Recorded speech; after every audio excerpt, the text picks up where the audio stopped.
See you. No, no. Anytime. I mean, if I don't pick it up, I'm gonna call you right back. Yeah.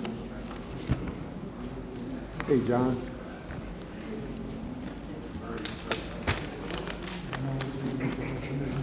There's never exactly. Might as well go for it. Okay, time to start. That's right. If you will read the call, City Secretary. Notice of public meeting of the City Commission of the City of Brownsville. Pursuant to Chapter 551, Title 5 of the Texas Government Code, the Texas Open Meetings Act, notice is hereby given that the City Commission of the City of Brownsville, Texas, in accordance with Article 5, Section 12 of the Charter of said city, will convene a workshop, an executive session, and a regular meeting on Tuesday, July 7th, 2009, at 4:50 p.m., 5:30 p.m., and 6 p.m. in the Commission Chambers on the second floor of the Brownsville City Hall Federal Building, located at 1001 East Elizabeth Street, Brownsville, Cameron County, Texas. Workshop Item A, PowerPoint presentation on U.S. 2010 Census. Okay, I appreciate the presentation, and I think we cannot stress enough on behalf of the city that people need to participate in the census count, because this means millions of dollars to our community and our region. In order to be taken into account, we must make sure we have the best count we could possibly have, and we request everybody's cooperation and not to be afraid to submit whoever's in your household, how many you have in a household, and make sure you're counted. So would you please go forward with the presentation? State your name. Mayor, Commissioners, good afternoon. My name is Julian Peña, and I am a partnership specialist for the U.S. Census. Thank you for coming.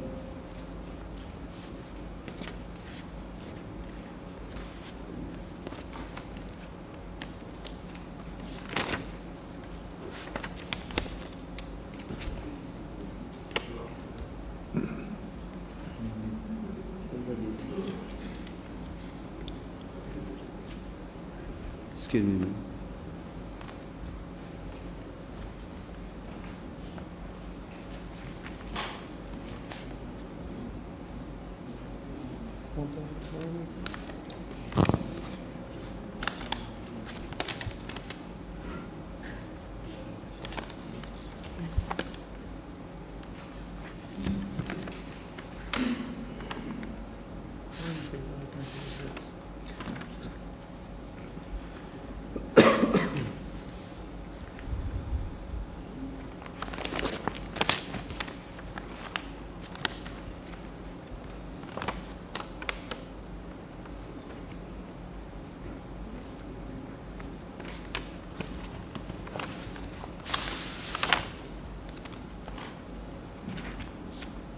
The purpose of the census. It is mandated in the U.S. Constitution, Article 1, Section 2, for the purpose of U.S. congressional seats. Distribution of federal funds currently at $300 billion per year. Census statistics are used for redistricting purpose. The big picture. April 1st, 2010, that is our census day. There will be 12 regions in the United States. Dallas is a region in which it covers the state of Texas, Louisiana, and Mississippi. There will be 51 local census offices, 38 in the state of Texas, 2 in the Valley, 60 partnership specialists in the Dallas region, 40 to 45 in the state of Texas. In the year 2000, census mail response rate, United States had 67%, Texas had 64%, and in your city, my city, 59%. 2010 Census Core Message. It is easy, it is important, it is safe. Shortest questionnaire in the census history. 7 questions only. Name, gender, age, race, relationship, and whether you own or rent a property. This would only take 10 minutes for 10 years. It is important. Census data directly affect how more than $300 billion per year in federal funding are allocated to the local communities and to the state. The census will count all residents living in the United States on April 1st, 2010. The census provides a snapshot of the nation, which helps define who we are by planning decisions such as neighborhood improvement, emergency preparation, disaster recovery, public health, education, transportation, senior service, and much more. It is safe. All answers are protected by law and strictly confidential. All information collected to utilize on a statistical purpose only. Questionnaire and language assistance. There will be 5 other languages besides the English on the questionnaire: the Spanish, Russian, Chinese, Korean, Vietnamese.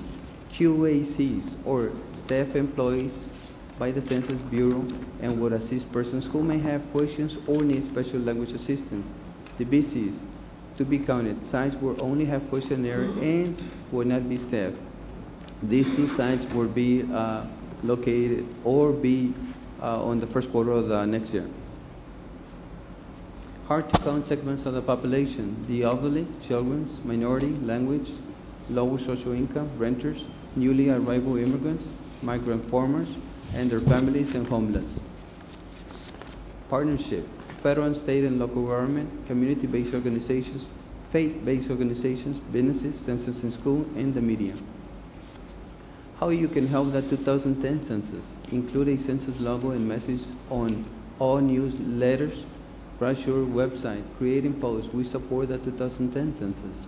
Identify ways to encourage office employees in supporting the 2010 census.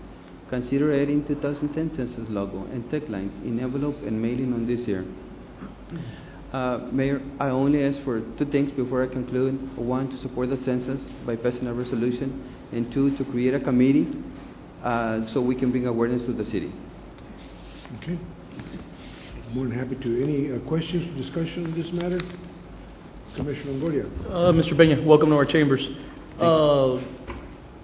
Have you facilitated a copy of any presentations or anything like that to us for Channel 12? No, Commissioner Longoria. I spoke with the mayor and Okay.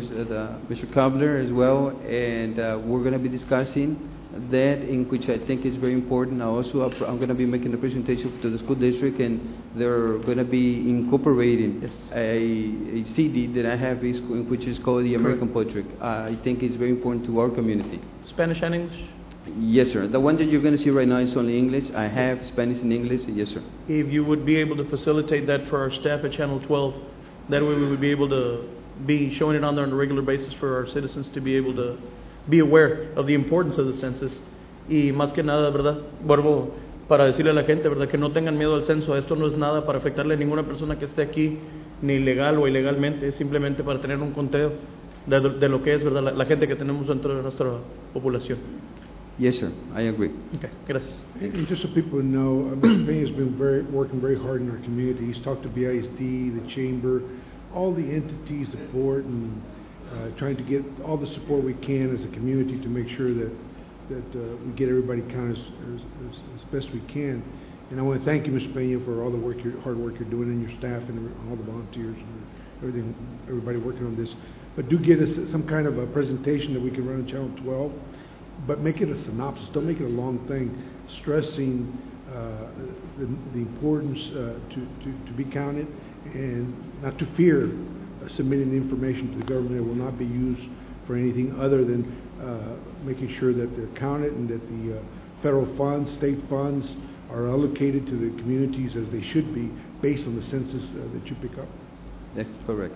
Yes, sir. Yes, ma'am. And the committee, as far as committee, anything we can do, please contact us and sit with us, and we'll work with you. Okay? Thank you. I'm going to show you a video in which the census has put together. It's only about 3 minutes. That's called the American Portrait. Okay.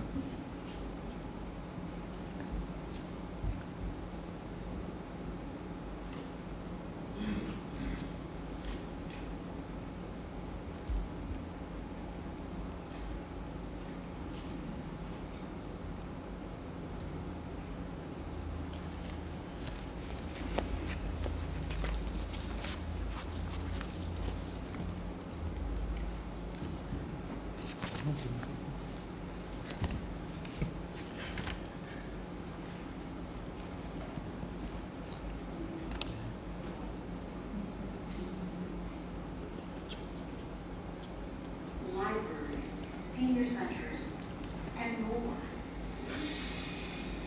The 2010 census builds on the success of previous censuses and is the best planned and most well-researched census ever. And innovations, like a new short census form will help to make it even more successful. The 2010 census isn't easy to complete. Data are always confidential and safeguarded.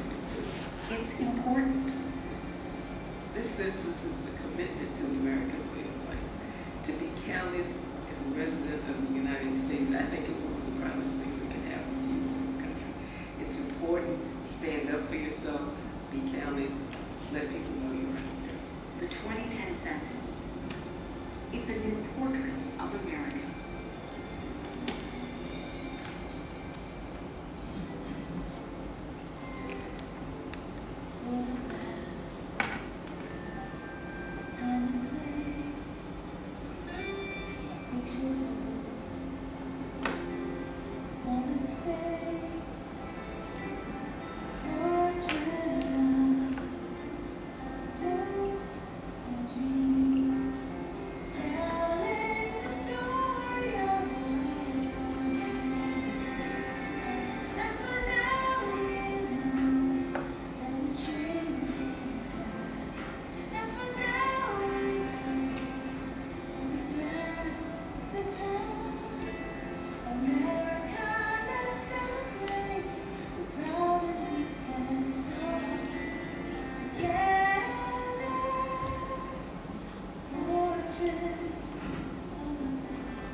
Mayor, Commissioners, I want to thank you if there's any other questions.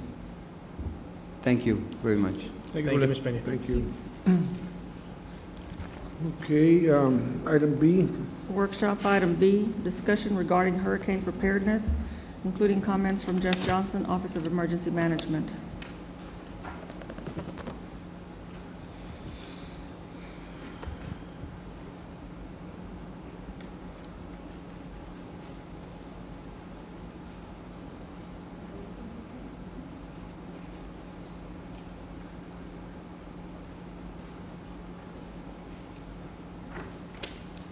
Honorable Mayor, Commissioners, thank you for giving me an opportunity to speak. My name is Jeff Johnston. I'm your Emergency Management Coordinator for the city.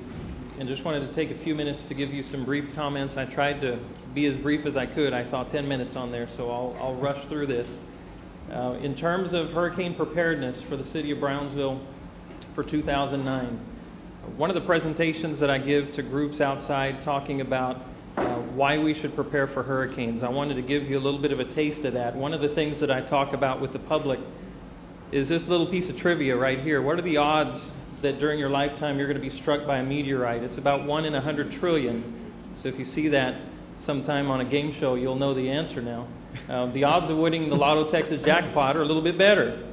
You got a 1 in 47.7 million chance. That's if you buy a ticket. Yeah, if you buy a ticket, correct. The odds of being struck by lightning during your lifetime, you're a little bit better off. 1 in just under or just over 500,000. The odds of dying, that's a trick question, right? Just to make sure everybody's still with us.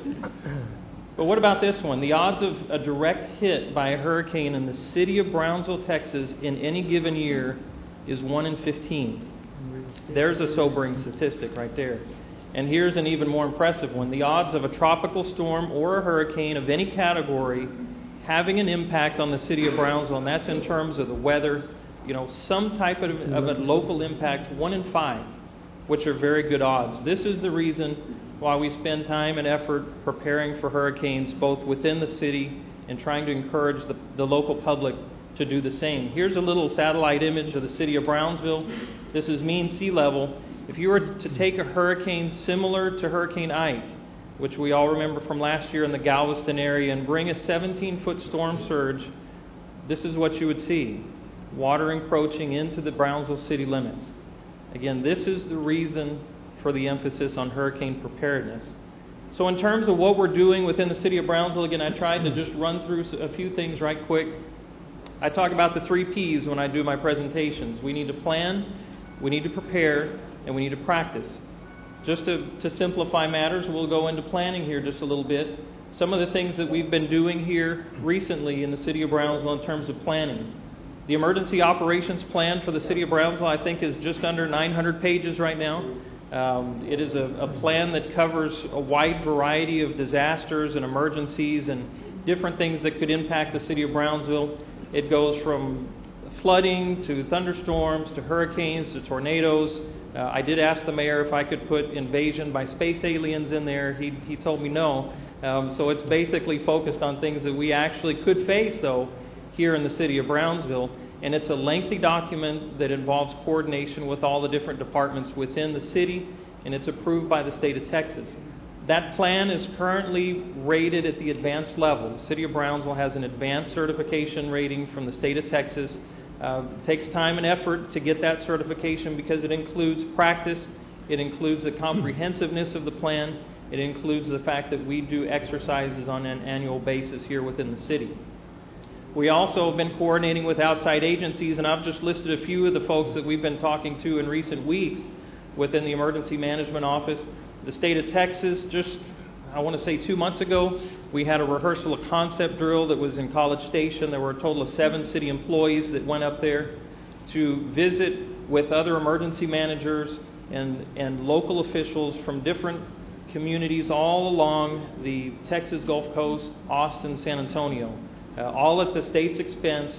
They sent us up there so that we could go through a hurricane exercise and compare what we would do with other communities, just to make sure that our local plan in Brownsville doesn't have something that's not going to work with another plan, say in San Antonio, where a lot of our evacuees may be headed. We want to make sure that we're on the same page with the state, with the county, and with all these other jurisdictions. Cameron County, Brownsville Independent School District, I met with BISD officials just here last week.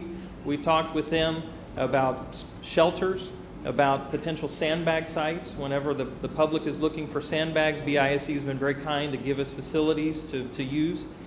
We also talked about local pickup points. If we were to have a mandatory evacuation, pre-planning between the city and the school district as to where those particular places would be so that we can get the information out to the public as quickly as possible. Coordination with Mexico. One of the things that Mayor Amado has been really pushing here recently is to make sure that we're very carefully coordinating with our sister city in Matamoros to make sure that when it comes time to evacuate, we have already thought through some of the issues we may face, both with U.S. citizens coming north across the border and with even U.S. citizens or Mexican citizens here in the United States who may choose to evacuate south, and making sure that we carefully coordinate our activities between the two countries and the two cities so that that all flows very smoothly. In terms of preparation, work continues year-round on drainage ditches, on the drainage canals throughout the city. We want to make sure that we're always focusing on that. It's something that needs continual attention. You will see as you drive through the city that there are some ditches that look really good. There are some that need attention. And there's a plan that the Public Works Department works on year-round to make sure that they get to those critical ditches so that we can keep those as clean as possible. Public presentations. We did one just this last Sunday at Home Depot. There were 5, I believe, city employees, myself, some folks from the health department, from Parks and Recreation, doing a presentation to the public on what they can do to prepare their homes and their families for hurricane. I've done one at a home health agency here earlier in the week. And then one of the things, you've got a flyer on your desk, we're getting ready to do is a hurricane fair. We haven't done this for a few years in Brownsville.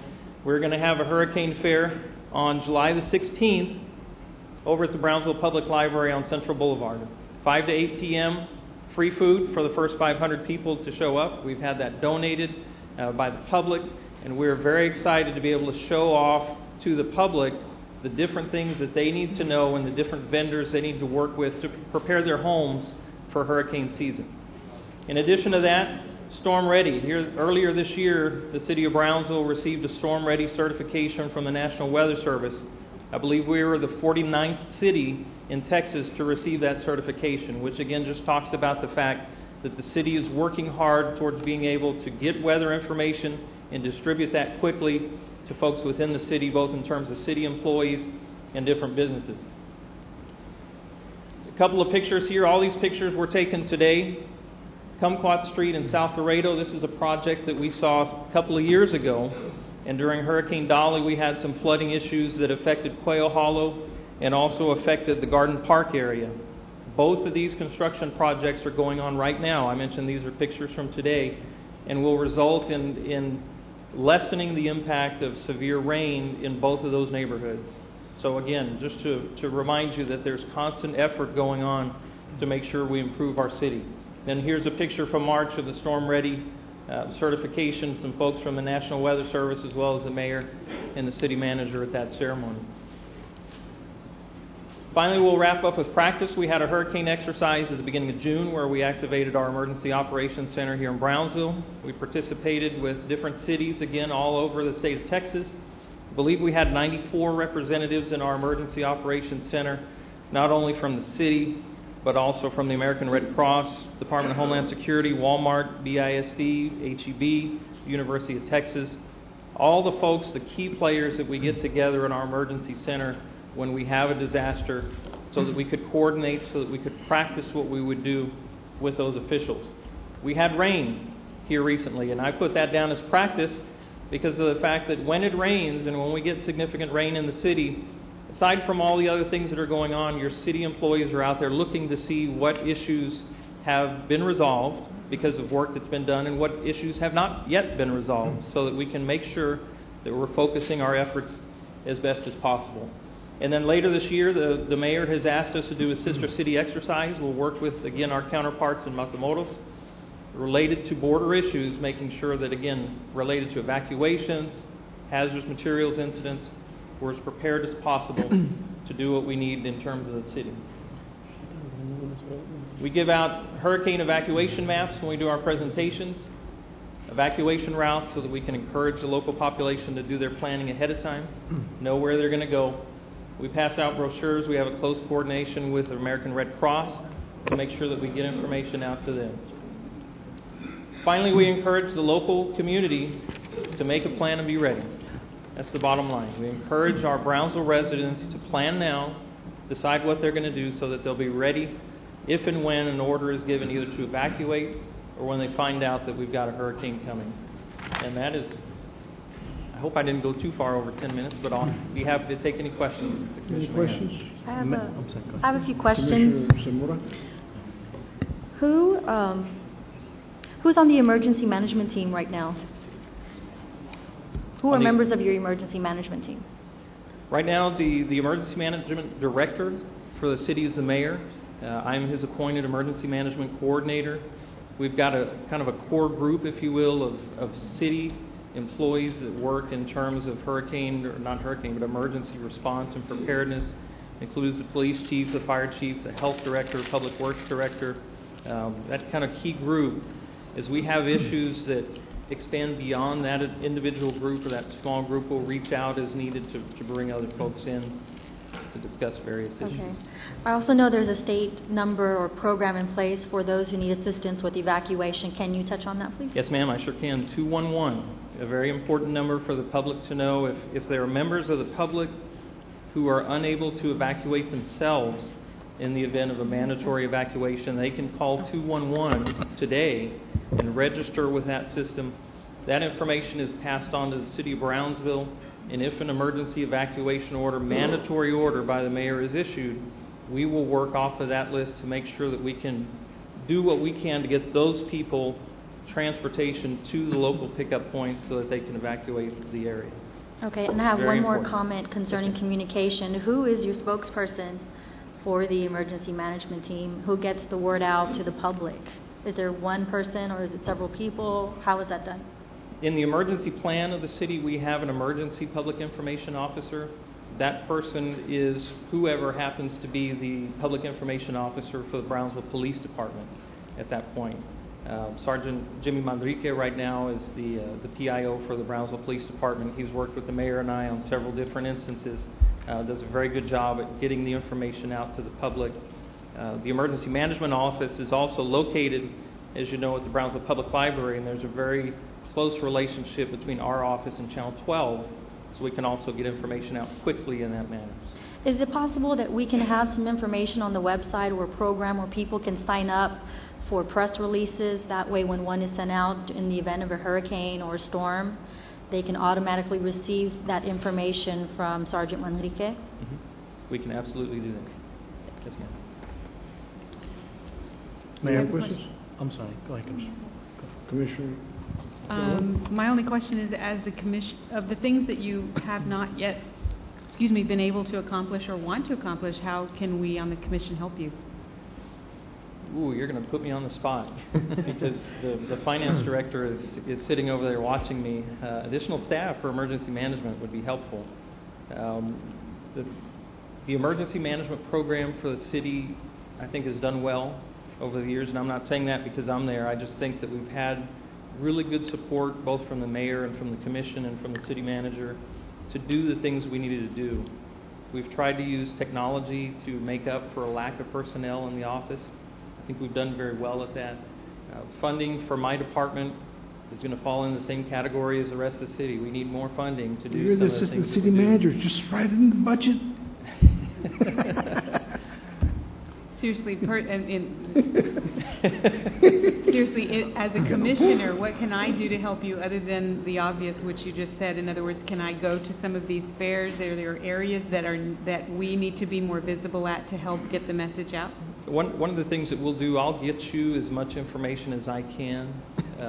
One of the jobs that I've got on your cell phones, I'll be getting information to you as commissioners when there's an important event, if there's severe weather coming our direction or something like that. I try to get information to you because I know that the public is going to be coming to you and asking you those questions. Okay. So I try to keep you as informed as possible.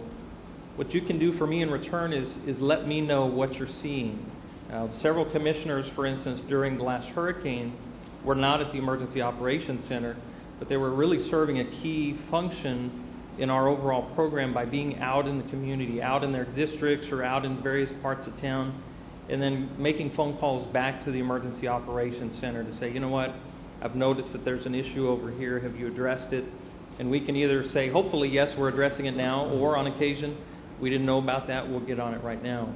So that's one of the things. Give us feedback, give me feedback on what you see, on things that you think are working, things that aren't working. I'll take constructive criticism too. But feedback from you is critical to what we do. So, thank you very much for asking. I appreciate Any it. other questions? Mayor, one more.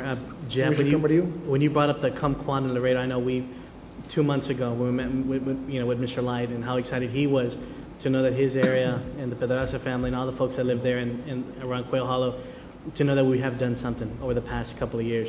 Granted, it's taken some time because we're tearing up streets and we're using pumps and we're doing all sorts of different things to ensure that when the next storm does come, and hopefully it doesn't, but when it does, we've prepared. And so I want to thank you for that. You've been always around the area, and when I've asked you to meet with someone, and we've had a chance to really break it down for the residents, and that's what they need. I think the community has many questions, and they look to us for answers, and sometimes we don't always have them. But the staff's always been there, and you have, and I appreciate that. And I appreciate Santana and his crew because, the guys have been working on the weekend along north and south, those areas where the pumps are at and where most of that work's being done. And it's been long overdue, but I know a lot of it has to do with resources and making sure we can do the projects that need to get done when they need to be. So I thank you, and thank Santana and City Manager for all the hard work that you all are doing to make sure that homes don't get flooded, because that's the last thing what we want. So we'll continue to support you all, and know that, Jeff, you're doing a great job, and you have great leadership and great direction, and that's what the commission, I think, needs to follow when we have these emergencies. We need to take the staff's lead and do what we can to help you all get to where the city needs to be. So thank you, Jeff. I appreciate your comments and just want to emphasize something you said, which is that it includes public works, engineering, that particular project that we were discussing. A lot of different city departments, in fact, Public Utilities Board, I know there's somebody out here from PUB, played a role in that project as well, just making sure that we could put all the pieces in place so that we could get that done quickly. And that's the bottom line. What we're doing and what I'm focusing on is to make sure that as soon as those projects that you saw are finished, we take a deep breath and then quickly get to the next one, because there are plenty of other places in the city that need attention, that just need modifications to a drainage system here or there so that we can help other parts of the community as well. And that's what our plan is not to stop, but just to keep going, keep doing what we're doing. People ask on a regular basis when they see me, hey, is Brownsville prepared for this hurricane? And my answer is always the same. I tell them Brownsville's preparing for a hurricane. It'll never stop. We'll always be working. We'll always be putting an effort out there to make sure that every month that goes by, every week that goes by, the city's a little bit better prepared than it was before. And that's my commitment. That's the city's commitment to you as a commission that we'll continue to do that.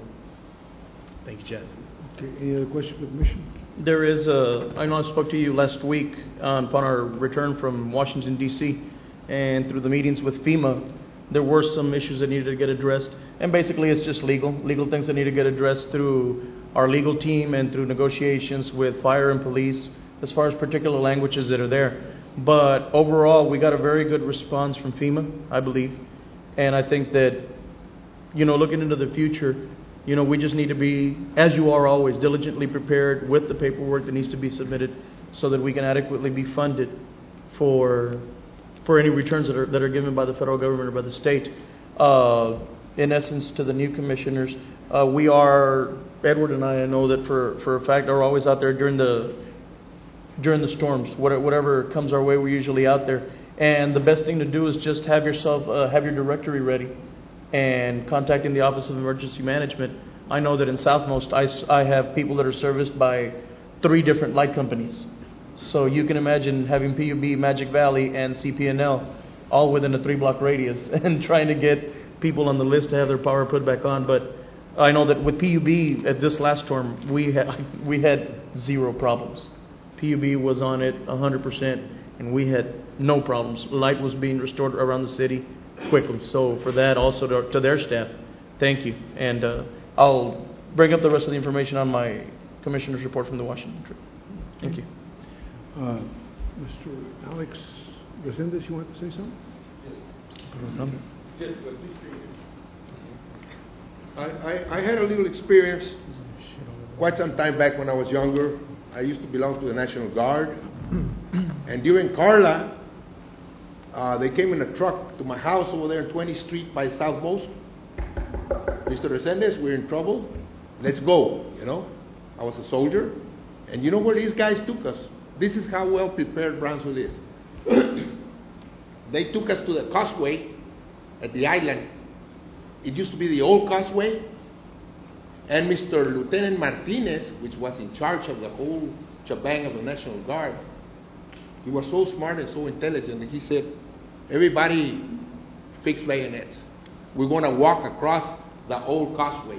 Can you imagine when Carla, the winds were blowing, maybe 90 miles an hour or something, us as soldiers going with fixed bayonets to go get the people out of fight. This is a true story, because the soldiers that are here in Brownsville, they know Alex Resendez, and they were with me. There was a lot of old young men here. We saw the same thing in Beulah. Okay. No, this was Carla. Yeah, but we saw the same thing in Beulah. Yeah.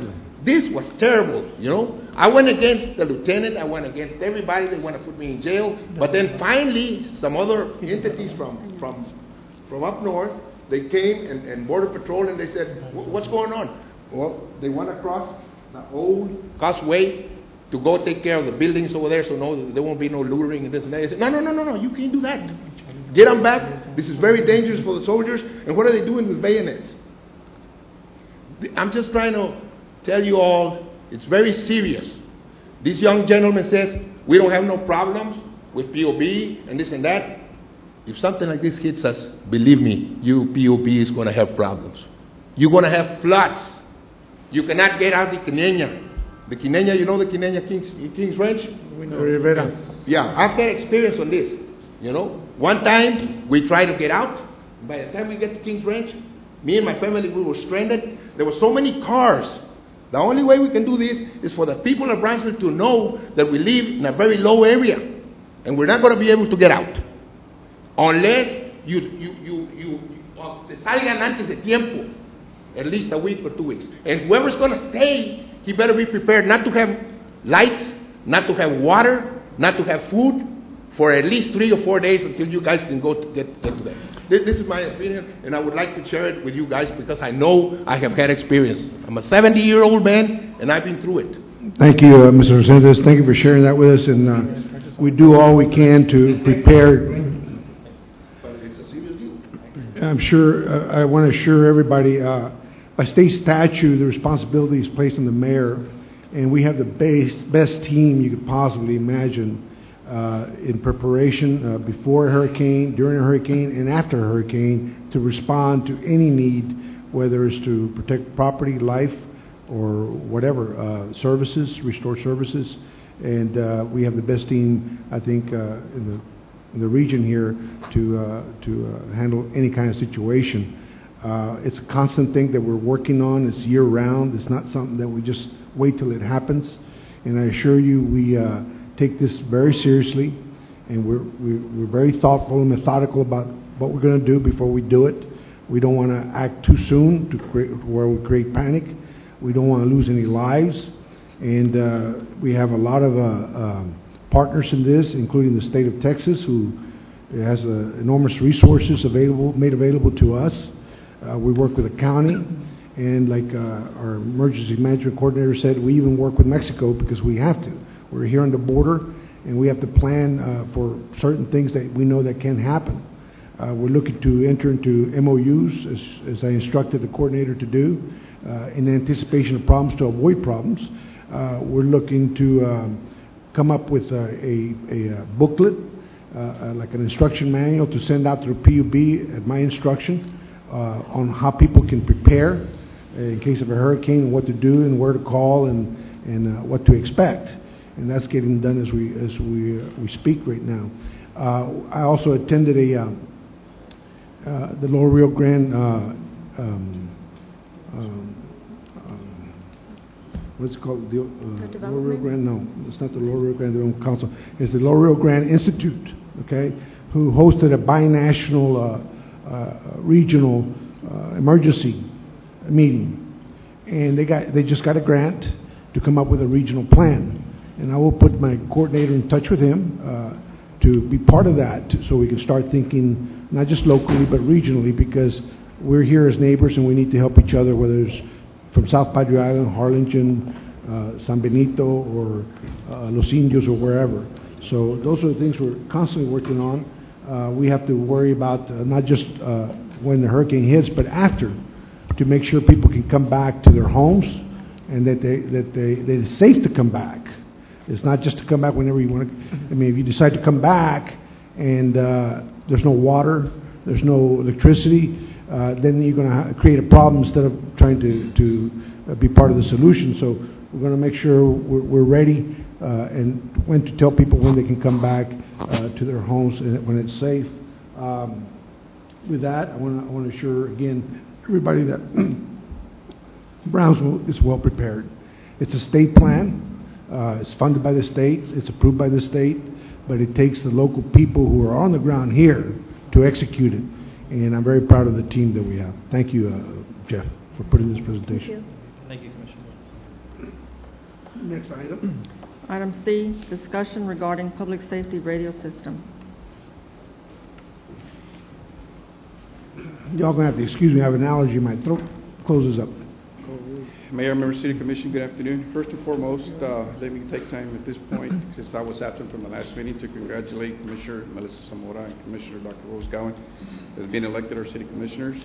I take this opportunity to invite both of you to visit our department, to learn how our department functions behind the scenes, what we can't do, what we try to do, the things that we have and the things that we want to have. So I invite both of you to stop by and visit with us, so that you have a better understanding of what your police department does. Okay? Thank you. In regards to the Project 25, Voice and Data Radio Communications Technology Overview, I'm going to invite Mr. James Ewing of South Texas Communications, who is a Motorola, authorized Motorola representative, to do a brief PowerPoint presentation of what is going to be required of us from a public safety radio operation system, of things that are going to be required from us to be compliant by the year 2000, FCC compliant by the year 2013, as we transition or we migrate over from our analog to our digital radio system. Something, of course, that we have to be compliant by the year 2013, and what we have now, what it's going to take for us to get there. One thing to note is that our public safety radio system is not just about police, fire, and EMS. It includes numerous other city departments, if not all of our city departments, PUB, and several other law enforcement agencies such as UTB, TSC, and BISD Police, which lease radio space off our radio system, that are part of the system too. So we're not just talking police and fire here, we're talking about citywide. And as Jeff was talking about planning and preparing, communications is a key to those things. So at this time, I'm going to invite Mr. James Ewing from South Texas Communications to do this brief PowerPoint presentation, then I'll come back and answer any questions that the commission might have at that time.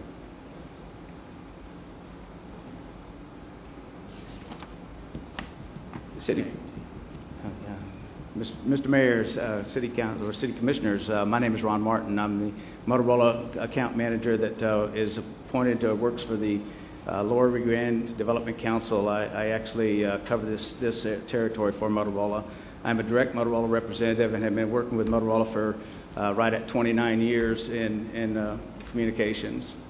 Let's see, where am I?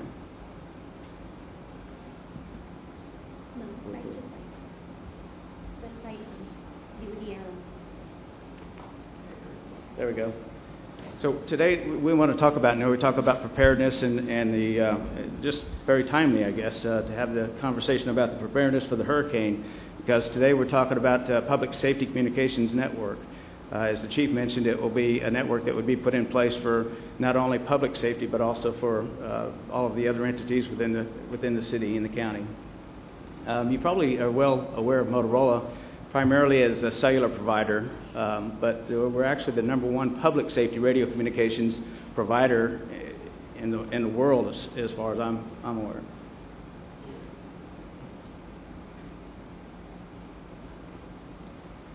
We like to think that we're doing all things wireless. Today we're actually taking everything into a wireless environment. I'm not going to spend a lot of time on this, just want to give you an idea of the breadth of the technology that we have. 96% of everything we do is in a wireless world. In Motorola, we're going to be talking about technology that is second nature. When your policemen and your fire and emergency managers and everybody are responding to an emergency situation, you don't want them to be thinking about what they have to do. This equipment has to be something that it's just second nature to them. It's just everyday use, and they know exactly what to do and how to use it. So we're going to be taking a look at wireless technologies. It's Motorola's core experience or expertise. We bring secure mobility to the government enterprise, and this enables true mobile workforce efficiency and cost-effective operations. Talk about the Project 25 network that we've actually been proposed. This is the digital network that we're talking about. It's a joint effort, city, county, federal agencies that developed these radio standards for digital communications. The standards are based upon non-proprietary systems. That way you have different manufacturers that can provide equipment that will work together. You have your first responders.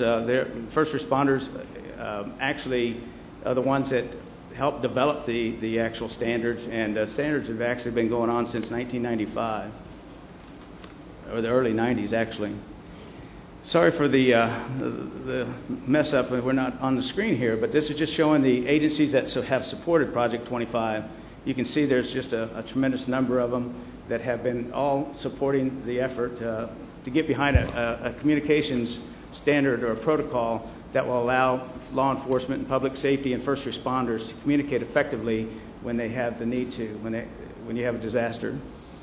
There's over 1,000 conventional systems throughout the world and over 200 trunking systems currently in operation. The FCC actually mandated Project 25 standards for this new 700 megahertz frequency band that you keep hearing about that's being assigned for public safety. The Department of Defense is mandated to go to Project 25. So you see the trend is that Project 25 is the technology of the future. And what we're here to talk to you about is a system that would accommodate all of your needs, not just for public safety. It would actually be put in place for all of the various entities within the city. And this is pretty much the numbers of them.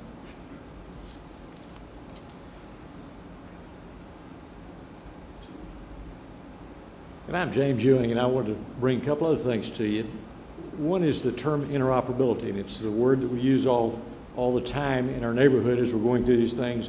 Like with Jeff, we've been through quite a few different situations where we try to communicate with each other and we've not been able to. So probably for the last 5 years, we've had a real hard surge at trying to bring together all of those entities from all different walks of life. And it has to be that they have to be compatible communications paths instead of unlike. And we normally do this with different frequencies and equipment in the radio system coverage area, and it has to be scalable. So if you can imagine the Valley 5 or 6 years ago, each one of the colors represents a different community. In each one of those communities, police, fire, and public works would have been on different frequencies, probably couldn't communicate with each other, much less be able to communicate with each other in a different community. So we've been trying to bring all that together where all these entities finally can accomplish that task. And so we try to follow a state mandate and a federal mandate that said we must go through these levels of interoperability, and our goal is to reach level 6. In about 2004, the governor mandated thou shalt at least reach level 4, and they funded that process, and they did not fund the rest of the process to make it to level 6. Now, as everybody comes to the Valley or comes to Brownsville and tries to have a helping hand, and they do come from all these communities all the time. For example, I can remember many years ago when the roof collapsed in Brownsville, everybody came to town and tried to help. Well, not only did we have single channel congestion where nobody could talk with each other because everybody was talking over each other, but we didn't have great incident command control because we couldn't separate all these people and have enough resources to have them communicate. So as we brought all these unlike community radios into the area, we couldn't talk.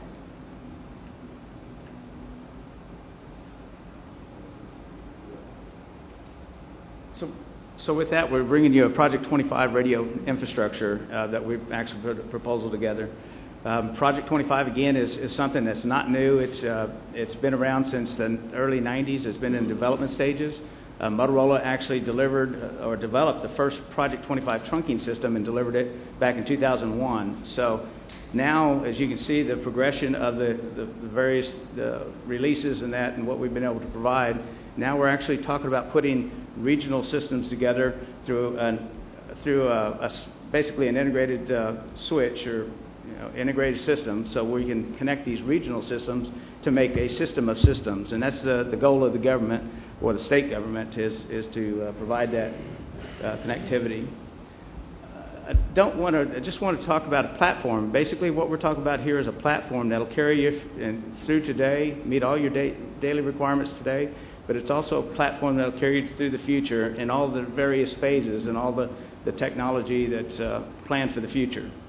It's going to give you advanced dispatch capability for your dispatch personnel.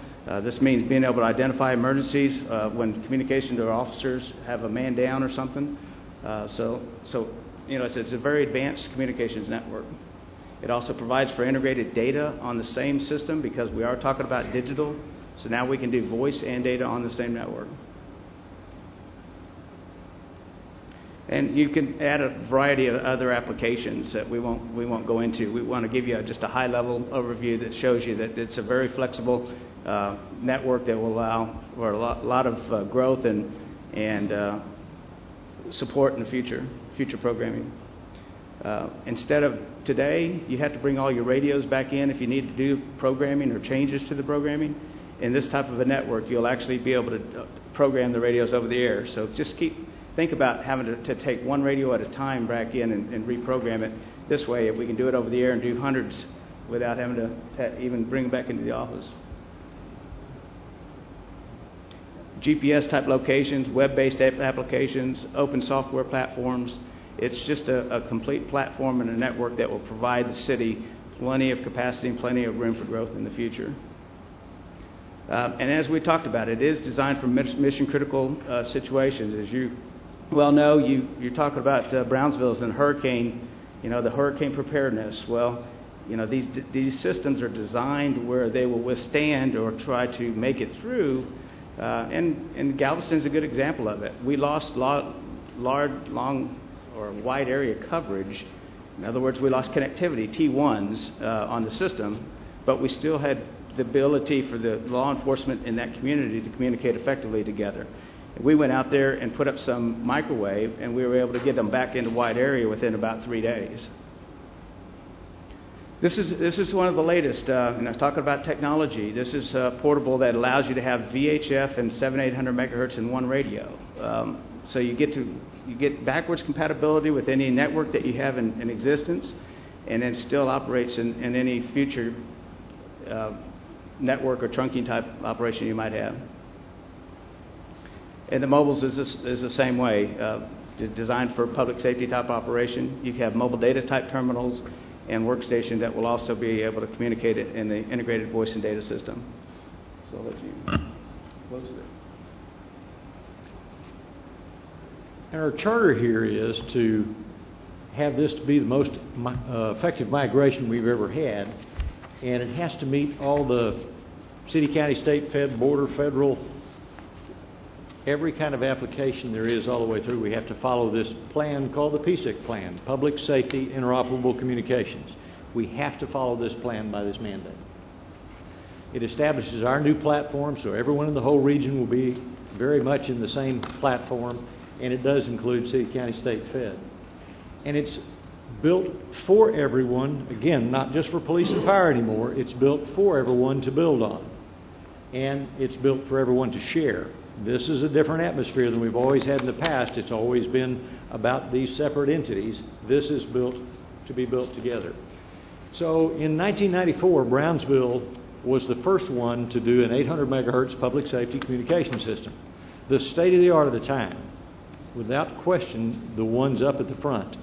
And their small coverage area covered them very, very well. But as things changed and people decided that they would work together, they needed a big change.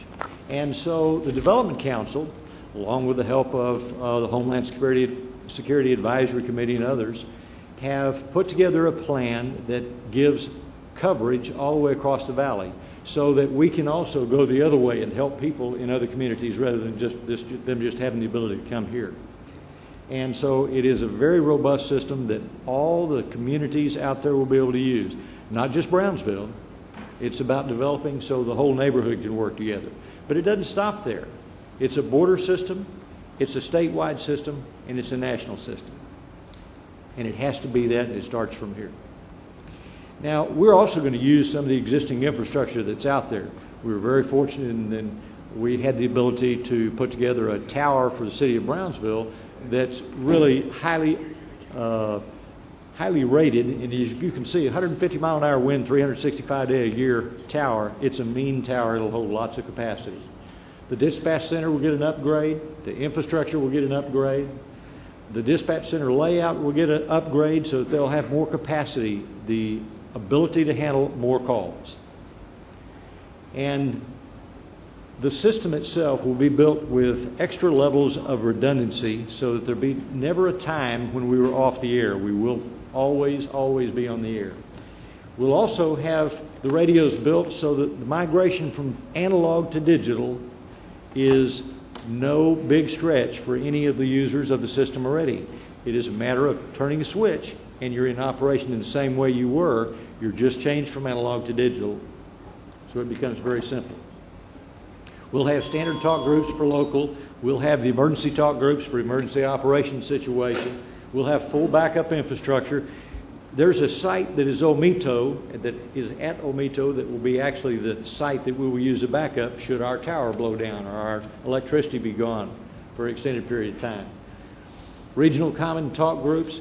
The Texas National Guard has a cache of radios that they have loaded our frequencies into so that they would be able to come to town and hand out up to 500 radios for themselves and ourselves to be able to support the situation. Again, it's about that working together platform. And then also digital national talk groups so everyone can come to town. Local partners was the important part. So you can see the city of Brownsville's different departments that are there, but there's always been Brownsville ISD, Brownsville Public Utility Board joined in about 2001, UT Brownsville a few years back. Cameron County's been out there since about 2004 participating with all of their departments also using this same system and going through this migration with us. And in recent months, we've added all of the hospitals in the local area. And it's about minimum capacity, maximizing the use of the system.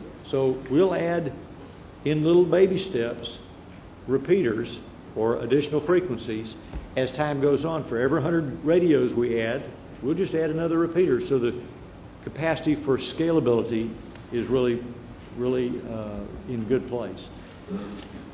Motorola is famous for their training. And what happens is they come to town and they try to help, especially the dispatch center, be able to take a smooth migration into the digital platform. But we take it the rest of the steps and we train every department, even the 3 shifts of the police department, to make sure that everyone is in tune with how this is going to be. And, of course, financing is available, as you might imagine.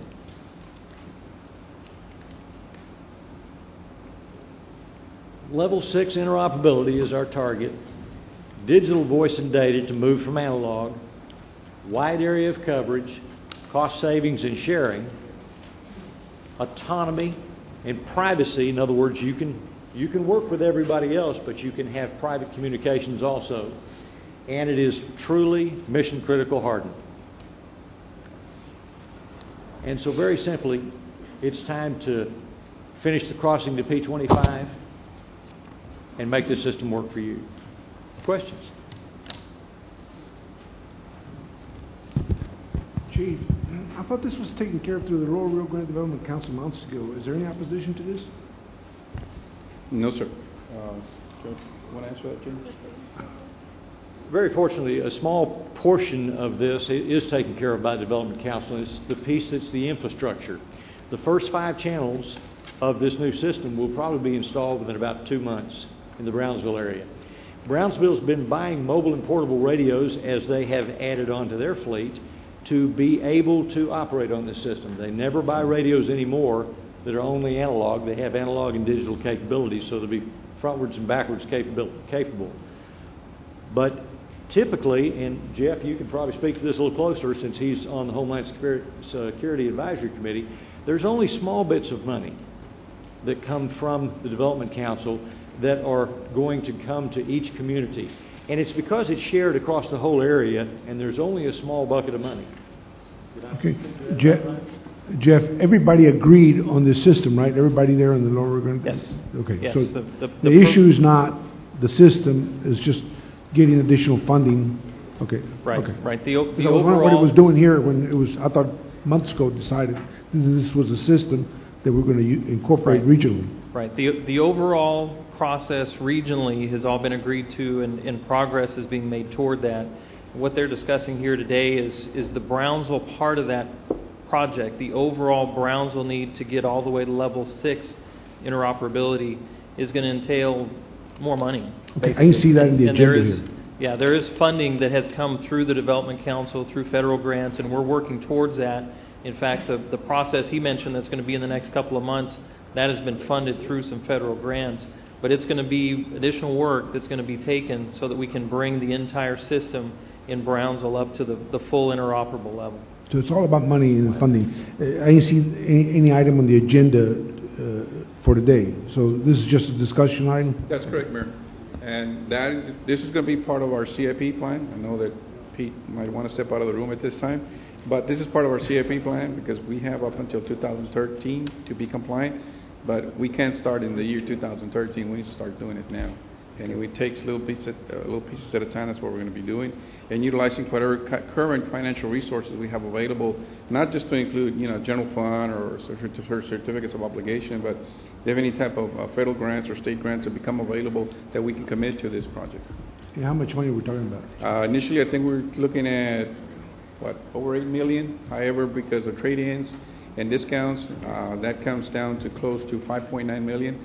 But that is the whole project in itself, and this includes the PUB's part also, if they're willing to participate in this project for the future. And we do have a presentation planned before the PUB board next Monday.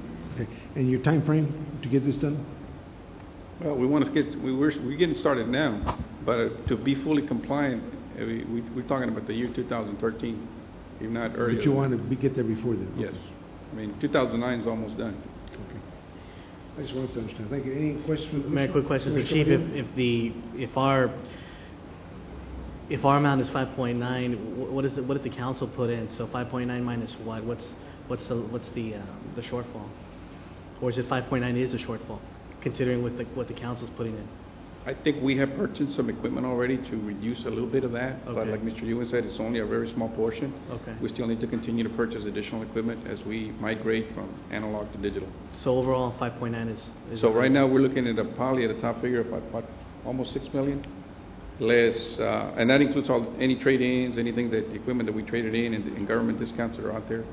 And then, of course, the majority of it belongs to the city of Brownsville. Then, of course, we have also PUB as part of this project. And then we have a couple of other entities that do lease radio space from us. But again, that amounts to a small amount of money. Okay, thank you, Chief. Okay, I think our Assistant City Manager could probably answer you the question, because he's on the board of Homeland Security there at Rio Grande Council, as to how much was the grant for this, Jeff? Well, the grant that we're working on right now for the region, I want to say was in the $200,000 range. Overall, this whole process from my side started back in 2001, and I know the police department was working on it before that.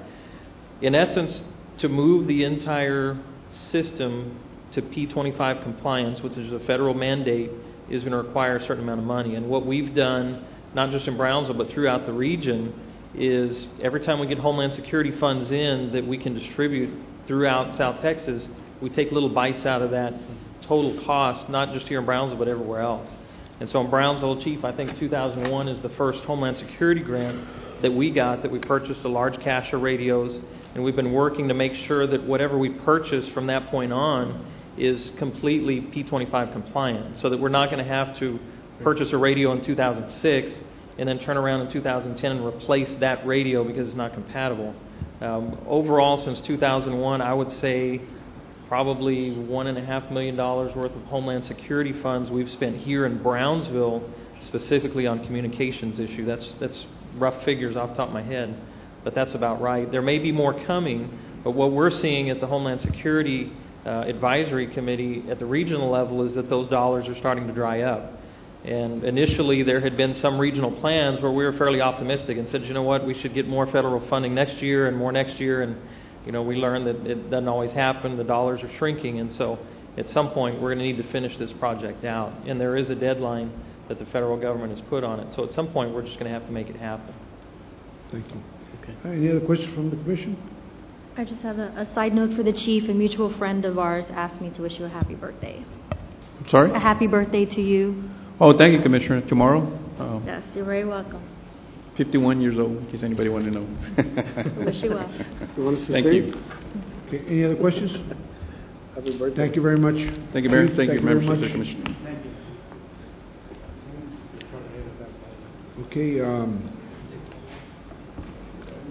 can we have a motion, item A of executive session? Executive session, item A, presentation and discussion pursuant to Texas Government Code, Section 551.086, regarding purchase of all or part of AEP Texas North's ownership interest in the Oakland Union Unit Number 1 generation facility.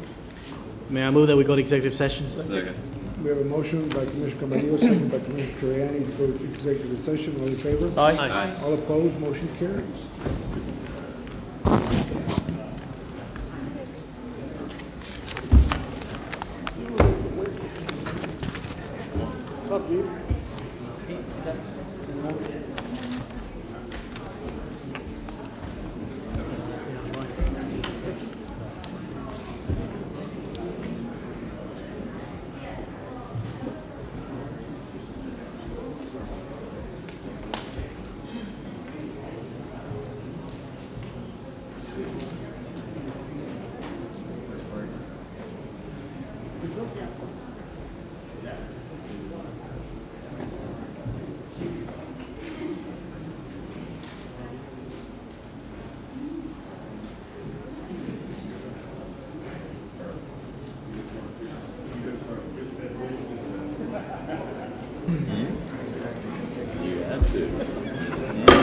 Please rise. We have some scouts here. Why don't one of you come up here and lead us in the pledge, please?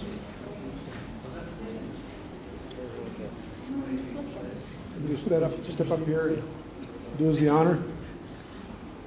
Or come up here with me, whatever you like. All Scouts present, please join me in the Scout salute, and all those of you who are not, please hand over your hearts. I pledge allegiance to the flag of the United States of America and to the republic for which it stands, one nation, under God, indivisible, liberty and justice for all. Thank you. Honor the Texas flag.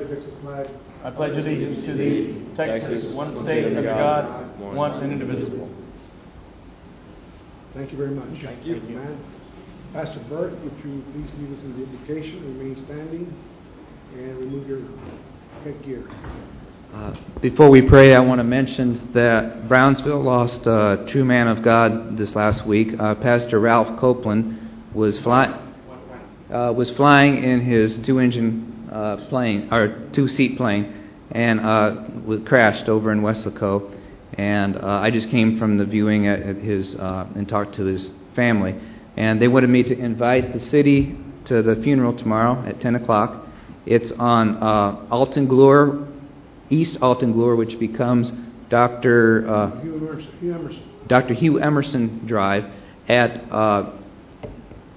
New Harvest Church. And everyone's welcome at 10 o'clock tomorrow.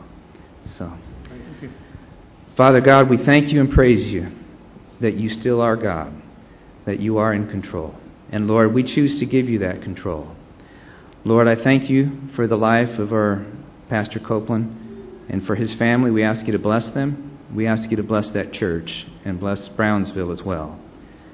Your word says that it's your Holy Spirit that convicts us of sin. And so, Holy Spirit, we ask you to come to Brownsville and convict us of our sin so that you can bless us the way you desire to, Lord. Help us to give you the changes that you desire in our hearts so that you can do what you desire to do in Brownsville.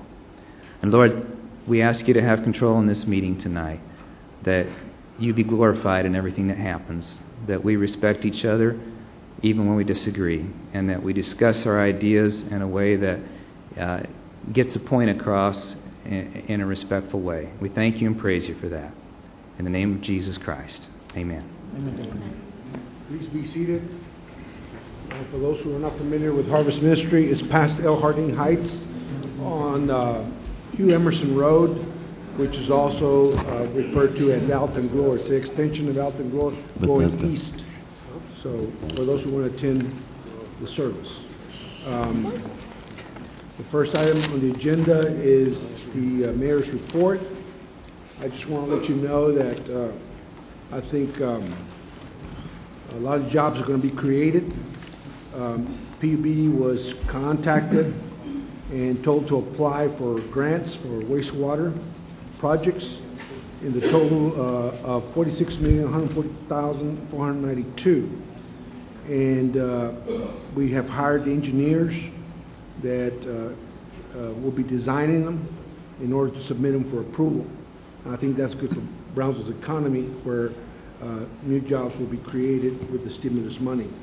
Other funding is coming to the city through the stimulus package, and we look forward to getting some people back to work during these tough times. American Airlines, we had the ribbon cutting and the first flight come in, and they're in service now.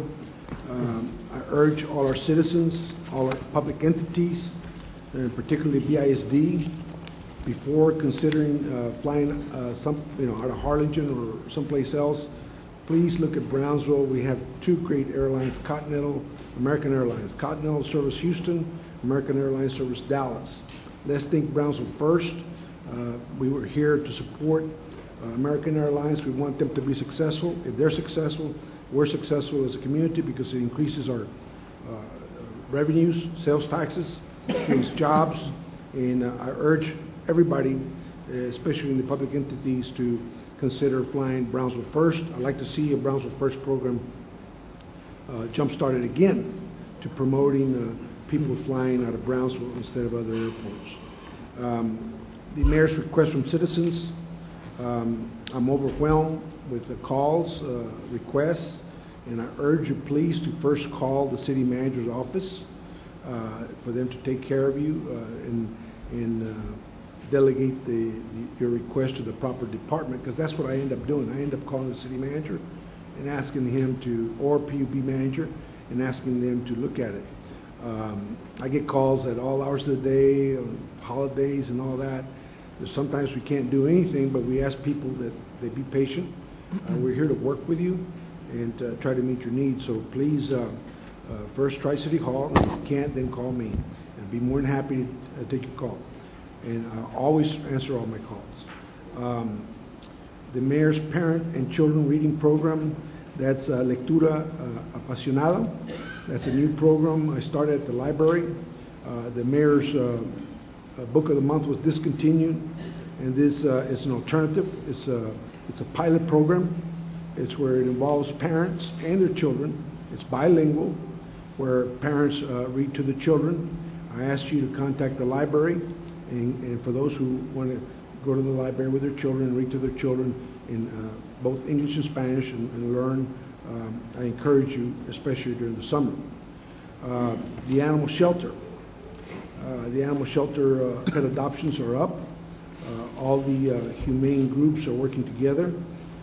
This is one project that I think has united all these humane groups on a main mission, and that's to reduce the amount of pets euthanized at the animal shelter.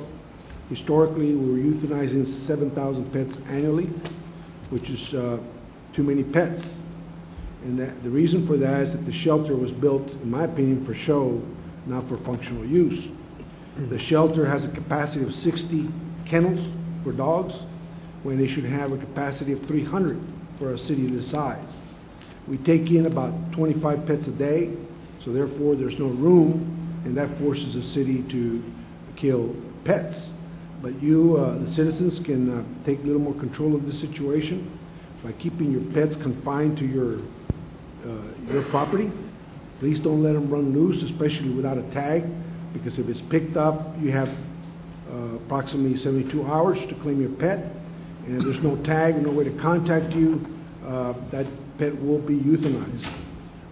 And that's a horrible, horrible situation that I feel that can be corrected with a little help from the citizens themselves to be a little more responsible in making sure their pets are confined to their property, and that they have a tag. You can go to PetSmart, get a tag with your name, address, or email address, telephone number, and that pet can be returned.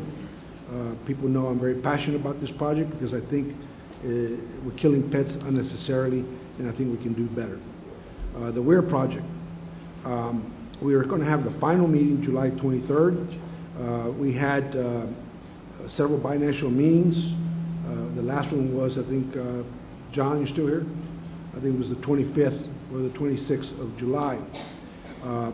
It went over the studies that were done to make sure Matamoros would not be inundated if the project was built.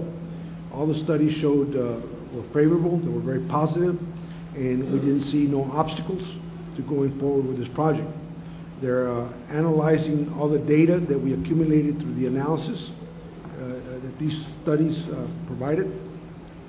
And July 23rd, they will come out with a ruling to accept this project. I'm very confident of. And then it will go for the permitting process. So I want to thank everybody that wished us well with that project. I think it's a project that is going to meet the future needs of the city, especially help bring industry and create jobs and meet our water resource that we need for growth. Summer programs for children. There's a lot of things going on. Please contact the Public Parks Director. Contact the library. Contact the zoo. There's a lot of programs for children that you can participate in, or have your children participate in to keep them busy, out of trouble, and also for the educational and enjoyment. We just had the 4th of July Freedom Parade and the concert at the park. We had about 300 volunteers, I think, from the city who gave up their time as employees to make this happen, and I want to congratulate everybody who participated. I'm going to have a little certificate for you in appreciation. I will get it to you through your department heads for the job well done. It was a huge success. There was a lot of people. It was a lot of fun, and it keeps getting better every year. We used to have it at the iTech building This last year, we had it at the sports park. And Chris Patterson, I don't know if he's here. Are you here, Chris? No? Chris Patterson, the Parks Director, needs to be congratulated for the excellent execution of the plan to make this available to the citizens of Brownsville free. And everybody who helped with it, we want to thank them personally and on behalf of the city, including the city manager and everybody else. And I believe that's my report, Commissioner's report. We'll start with Commissioner Longoria, the Washington trip. Thank you. Commissioner Longoria. Just to update the community and the commission, there was a report sent to the commission by Dos Logistics as far as what had transpired during the trip. And just to let everybody know that we did have key meetings with our regional representatives. We did with Congressman Henry Cuellar to discuss WEIR initiatives and transportation initiatives. Congressman Ruben Hinojosa stressed that we should seek a regional approach to many of our projects as our three local congressmen in being able to secure the funds that they're securing for South Texas. Thanks to our Congressman Salomon Ortiz, we were able to receive another $4.2 million of appropriations that were set for the WEIR project. So that money has been appropriated, taking us to a little bit, I believe it's over $21 million in the WEIR project at PUB. Overall, with the House, we stress the importance of the multimodal and the airport, and once again the importance of looking at a regional approach to our projects to be able to continue. I know that we have worked with McAllen and Harlingen, and they have been able to help us with funds that they are unable to use, and that has helped us tremendously being able to accomplish the project with the multimodal. So by seeking those kinds of approaches through our directorship, it has been prosperous and it has been able to serve our community. In our meetings with the Senate, we had 2 meetings with Senator Cornyn, and we emphasized the importance, they emphasized the importance of grants and funds for the airport. They did give Larry Brown a lot of information that was important to being able to get future funding for the airport through grants. And we did stress through the House and through the Senate the 100 bus cities versus a 200,000 population, where if we reach in the 2010 census anywhere over a population of 200,000, we will be cut. We will lose obligation funds the way McAllen and Harlingen have lost. So there's an approach right now being taken to seriously lobby the House as well as the Senate for cities that have 100 buses versus a 200,000 population to be able to secure the funding from the federal government. With Senator Hutchinson, we discussed the WEIR project, and they did commit to letters of support for the transportation bill that was going through the House. So that was very effective. Pete Gonzalez, in the meetings with FEMA, we talked about reimbursement, and there are some positives and some negatives, but we do need to meet with contract employees such as police and fire to discuss the language so that we may be able to secure FEMA funding. There is some language in there that impedes us from receiving FEMA funding because of the language that's in the contract. It's nothing major. It just needs a sentence that needs to be deleted. But that would, in essence, secure. Once we enter into an emergency state, police and fire do enter into overtime. And one of the sentences in the firefighters' language is prohibiting us from receiving funding for those funds right now. So that's something that we're going to be in talks with them in the future to be able to secure that. Both in the House and the Senate, there was the importance of moving the weather service station and the antenna to the main library, and for the building of the new Emergency Operations Center, whether it be in the new library or within the vicinity. So we are currently seeking grants, and we are seeking funding from the federal government so that we can secure that new Emergency Operations Center. Of course, support for the airport projects to provide for its future and future hangars and other classified projects that we have going on at the meantime.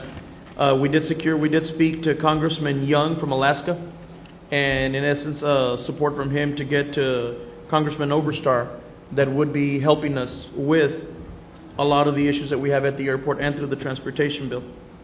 Overall, to our DOS Logistics performance was above standard. They went out of their way to make sure that we got to our meetings on time and that we were informed as to what was going to transpire during the meetings. And I believe they will be here at the next City Commission meeting to provide an update as to what they've been doing.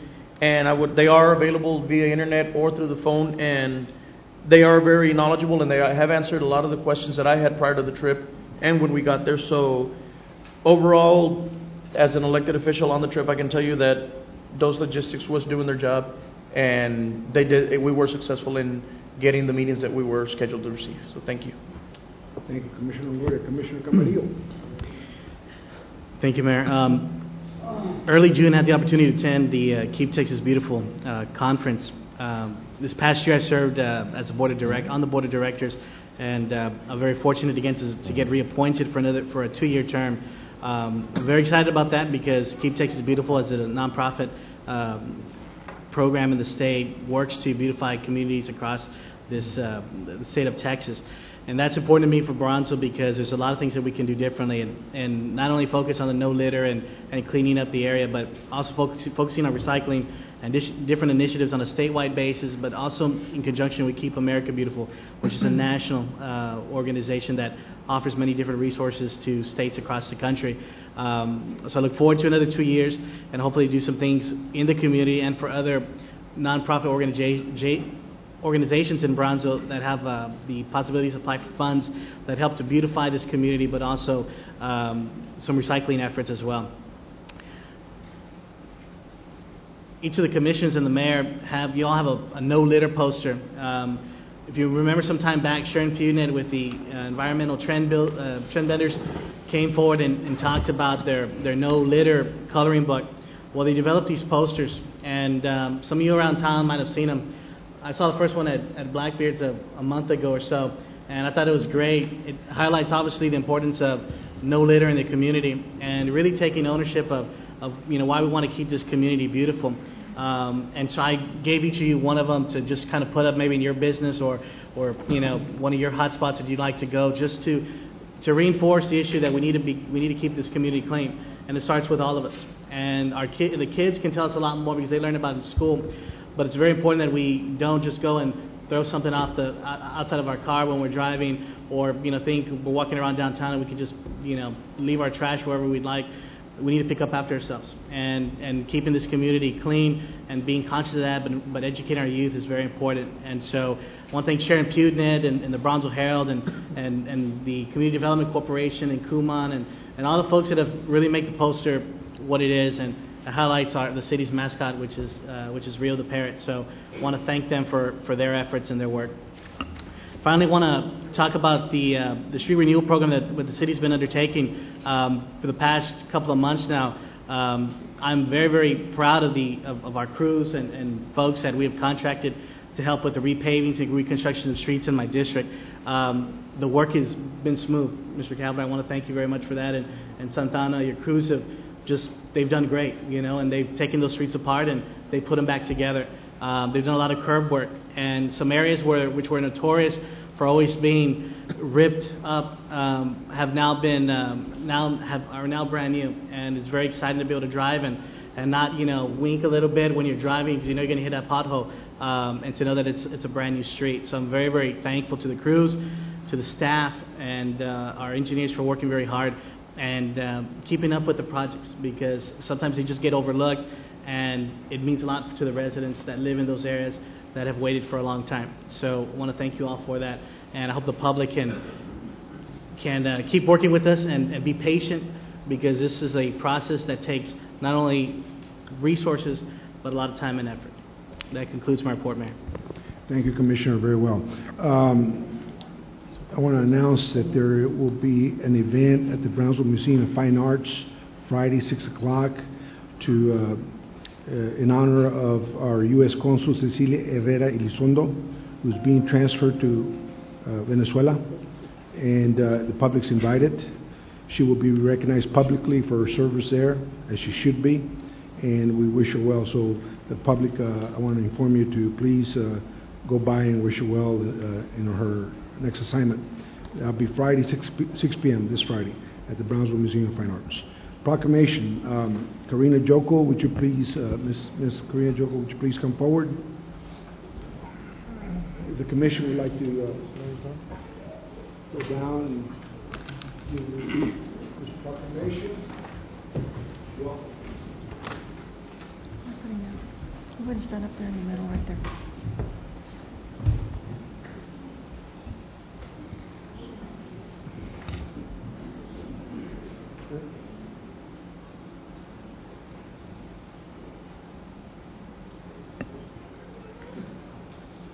A proclamation of the City Commission of Brownsville, Texas, recognizing Karina Jokel for her accomplishments in the world of dance.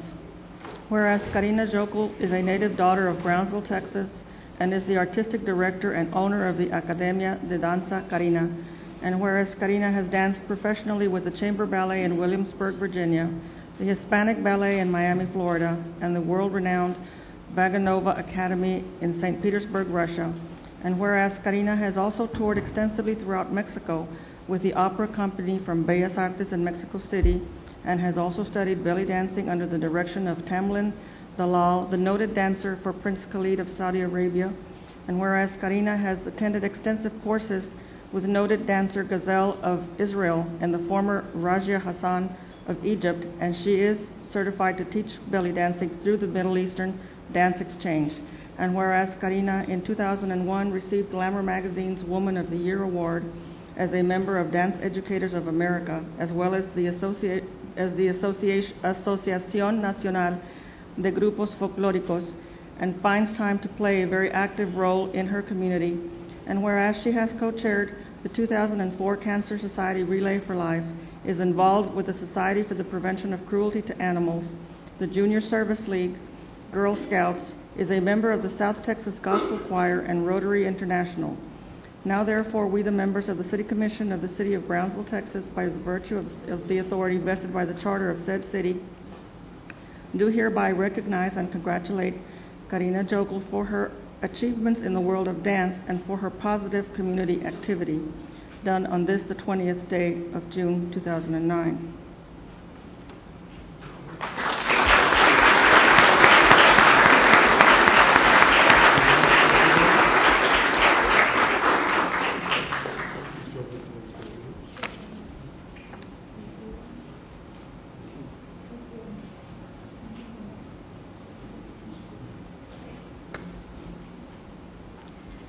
I'd like to thank the City Commission for giving me such a great honor. It's very great to be honored and recognized by your city officials and to be a member of this beautiful city. Thank you.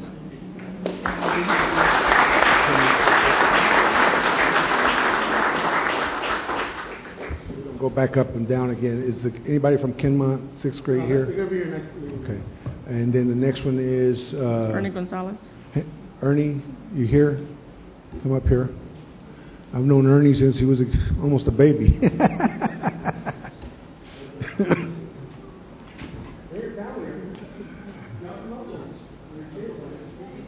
Come on up there.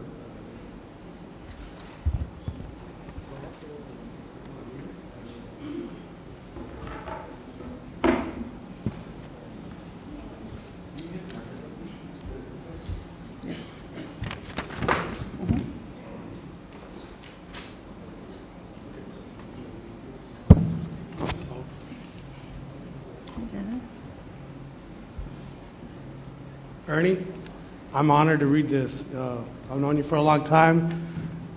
Ernie Gonzalez and his family, great family. He gives a lot back to the community of Brownsville. He gives a lot back to kids. And it's my pleasure to represent the City Commission in reading this proclamation. It's a proclamation of the City Commission of Brownsville, Texas, thanking Ernie Gonzalez, Jr. for his dedication to scouting in South Texas. Whereas Ernie Gonzalez, Jr. is a native son of Brownsville and received his early education in local schools, and whereas Ernie Gonzalez, Jr. was a youthful Boy Scout, and after a stint in the U.S.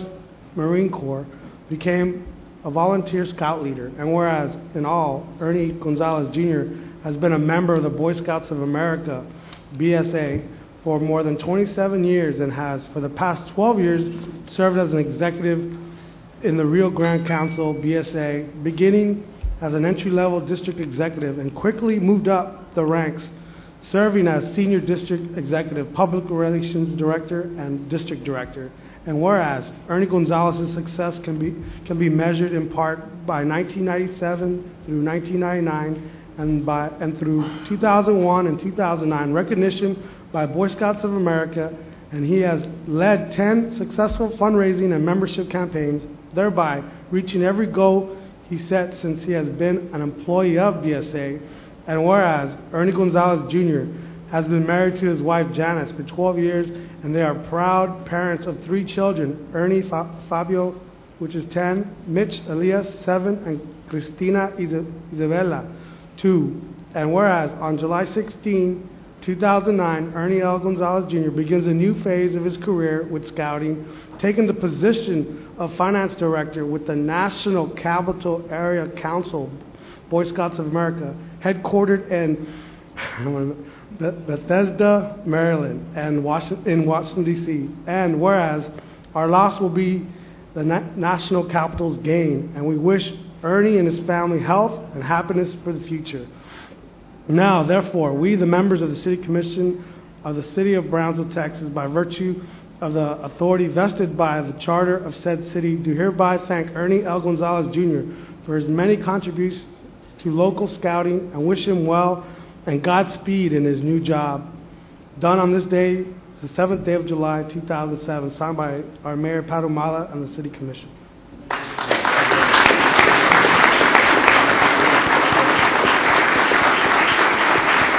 Let's say some words. Oh, we got another one coming up.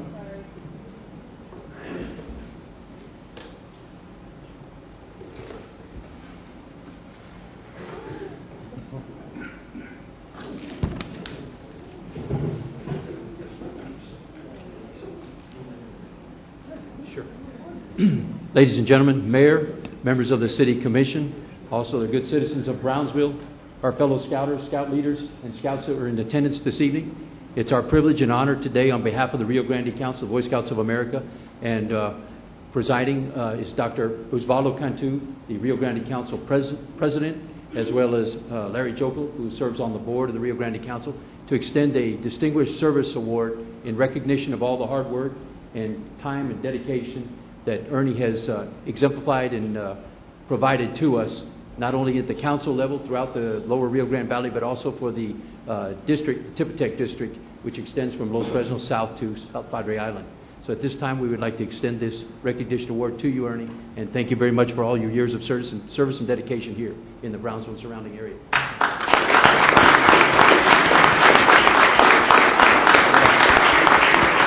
Don't go anywhere because we have another presentation by Congressman Ortiz's office. Thank you very much.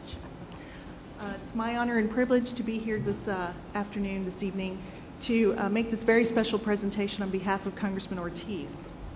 I have a very short letter I'd love to read on his behalf, and it reads, "Please accept my congratulations on taking the position of Finance Director for the National Capital Area Council of the Boy Scouts of America.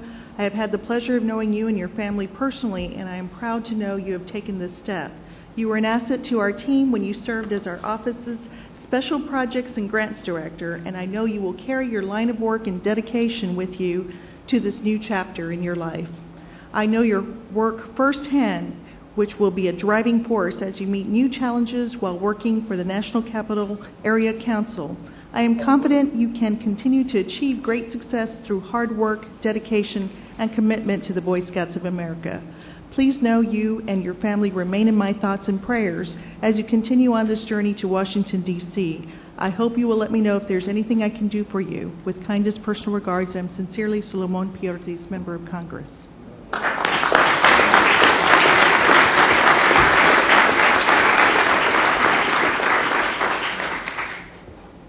you'll indulge me another moment, I'd like to also present you with a certificate of special congressional recognition presented to Ernie Gonzalez Jr. in recognition of outstanding and invaluable service to the community.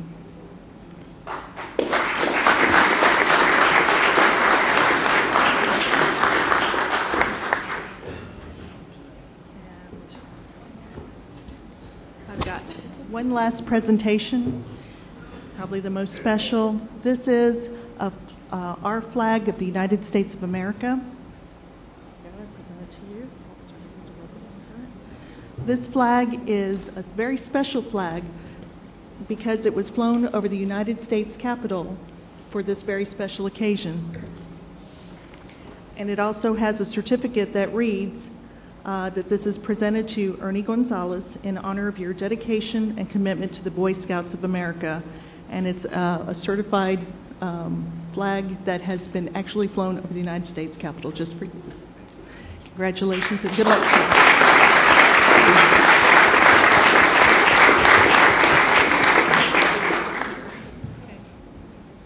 Thank you very much, Mr. Mayor, Mayor Almada, and the members of the City Commission, and my family, and my friends that are here and representatives of the Boy Scouts. Thank you all very much for what the community has done for me and what you do for the community.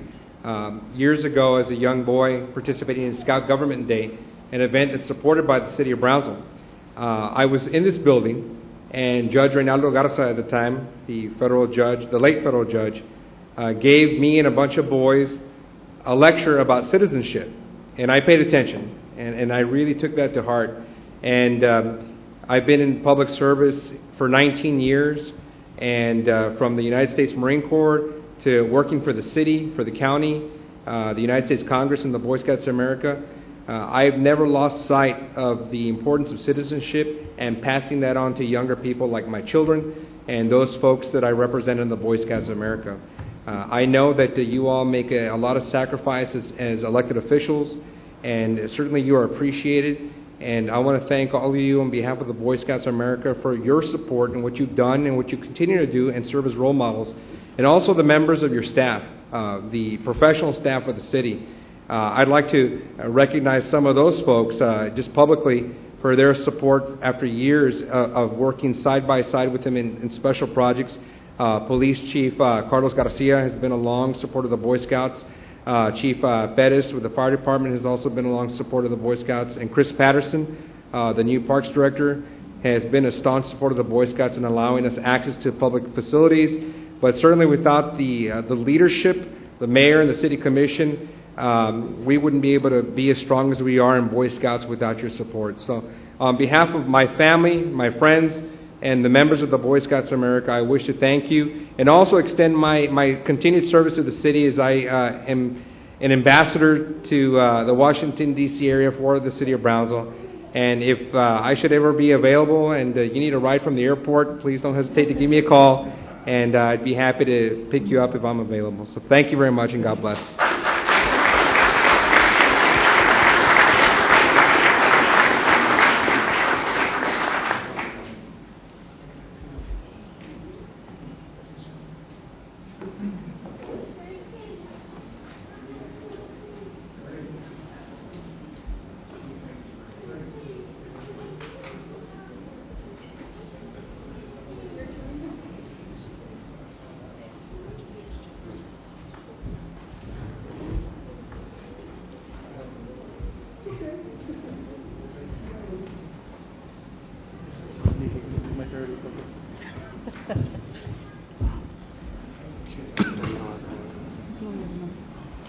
Employee of the Month, City Manager, please. Mayor, members of the Commission, please help me welcome our Employee of the Month for July, Officer Daniel de Anda. Congratulations.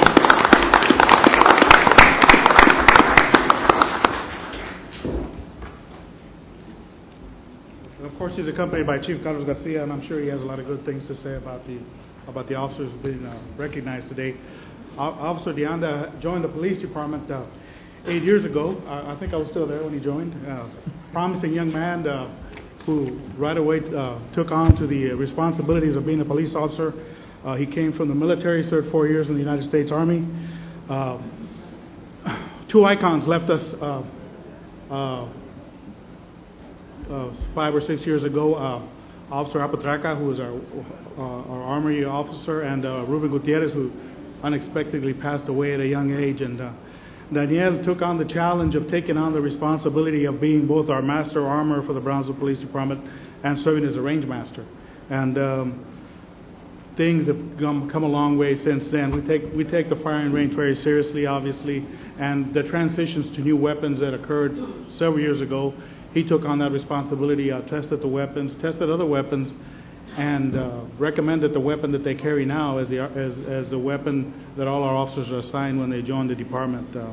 He has also developed policies and written procedures relating to the Army, and there has been no incidents of any injury or any such misconduct at the firing range. He has done a fantastic job. He developed a curriculum and instructed departmental personnel in the operation of their new weapons. He has done everything, and he is a good example of the officers that were there before. We feel that we were very fortunate that he joined our department. He maintains a very youthful approach and attitude, and always smiling, and he takes his job very seriously. And as the Employee of the Month for July, he gets, of course, the employee pin. He's got a lot of pins, but he's going to get more. The city employee pin, a cap. I'm sure he's got a lot of caps too. And our plaque, Officer Daniel de Anda, Police Officer in Recognition, Outstanding Services rendered to the City of Brownsville for the month of July. Presented on the 7th day of July, 2009.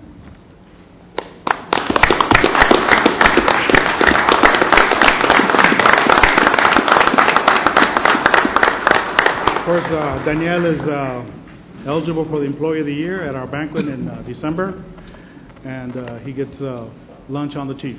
So, congratulations. Would you like to say a few words? Honorable Mayor and members of the City Commission, I'm honored to be here tonight.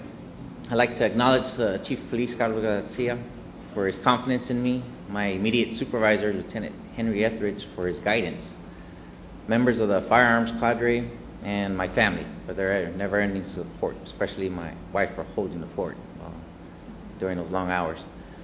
Again, I'm sincerely grateful and appreciative for this presentation, and I thank you. Congratulations. Thank you for what you do for us. Thank you.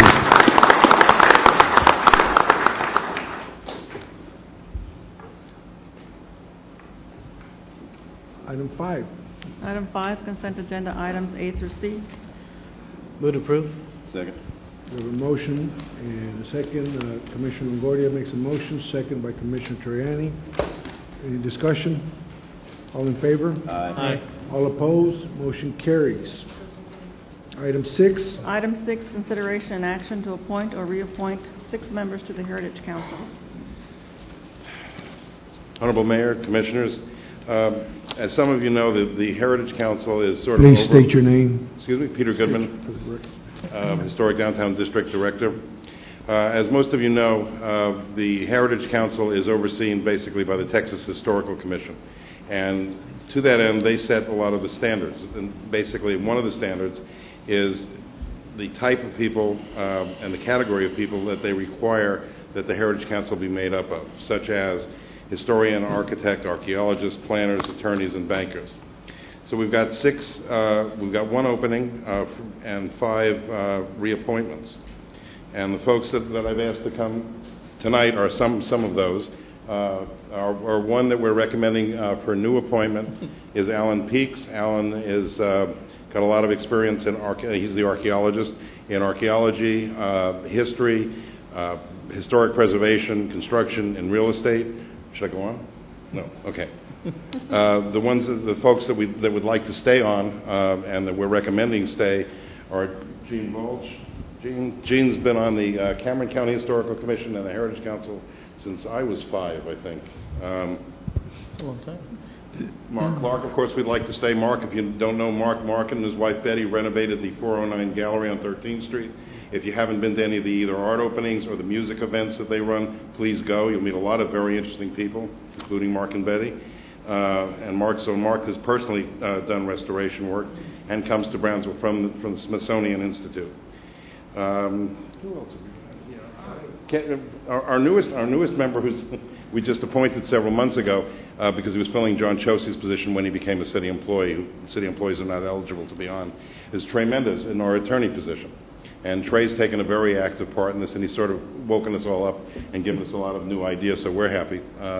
And so what we'd like you to do, we'd like you folks to do is to reappoint the 5 that we have, Gene Bulge, Mark Clark, Larry Loft, who couldn't make it. Larry, as you know, has redone probably more restorations than anybody in the city of Brownsville personally. Trey Mendez, Mike Rodriguez as one of the attorneys, and then replacing Gene Paul, who's retiring as an alternate, would be Alan Peaks. So moved. Second. Motion made by Commissioner Triani, second by Commissioner Camarillo. Any discussion? Good All job. in favor? Aye. All opposed? Motion carries. Congratulations. Thank you. Thank you all. Mark, everything worked out okay in your accident? The guys without insurance is still running. Mark was riding his motorcycle ahead of me, and he got hit by a van, right by the police station, too. Very convenient. Yeah, very good. I'm glad you're all right, Mark. I'm glad you're all right. Thank you. Okay, item 7. Item 7, consideration and action to appoint a city commissioner to the Lower Rio Grande Valley Development Council. I move to appoint Commissioner Edward Camarillo to the Lower Rio Grande Valley Development Council. Second. Okay, we have a motion by Commissioner Longoria, second by Commissioner Atkinson. Any discussion? All in favor? Aye. All opposed? Motion carries. Thank you for the appointment. Item 8. Item 8, consideration and action to appoint a city commissioner to the Paseo de la Resaca Lighting and Landscaping Maintenance Service Plan Board. In order to keep it with District 3 representation, I would nominate Commissioner Melissa Zamora to serve on the Paseo de la Resaca Board. Okay, we have a motion by Commissioner Longoria, second by Commissioner Atkinson. Any discussion? All in favor? Aye. All opposed? Motion carries. Item 9. Congratulations. Item 9, consideration and action to appoint a city commissioner to the Airport Advisory Board. Mayor, I'd like to appoint Commissioner Zamora to the Airport Advisory Committee. I'll second that. We have a motion by Commissioner Camarillo and a second by Commissioner Atkinson. Any discussion? All in favor? Aye. All opposed? Motion carries. Congratulations again. Item 10. 10. Item 10, consideration and action to appoint one member to the Animal Shelter Advisory Board. Mayor, I'd like to appoint Tessie Sarmiento. The application has been submitted to the office to Mr. Rodriguez. We just don't have it. We don't have it here, but it is on file. Okay, we have a motion by Commissioner Camarillo, second by Commissioner Longoria. Any discussion? All in favor? Aye. All opposed? Motion carries. Item 11. Public hearing. Item 11, public hearing and action regarding an appeal by Ms. Ana Reese, property owner, concerning the Heritage Council's decision on May 28, 2009, to deny issuance of a Class A1 permit for demolition at 307 East St. Charles Street. Mayor, City Commissioners, my name is Joe Gavito. I'm the Heritage Officer for the City of Brownsville. Part of the process of having the Heritage Department is going through the process, and that's why we're here today. If you're in the 011 and you're a historic site, in this case 307 East St. Charles is a secondary local site in the Heritage Plan. And when it's a secondary local site or above, it has to go to the Heritage Council for a recommendation. And the applicant is requesting that it be demolished. On the last meeting we had with the Heritage Council, the recommendation was to deny that demolition. And the process is that the property owner has the option of making that appeal. So she's here tonight to give you her position on this site here. Joe. Yes, sir. Her property rights. I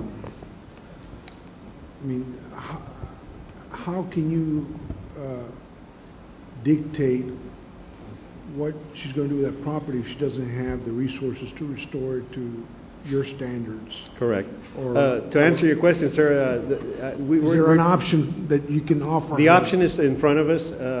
The Heritage Council only can give a recommendation.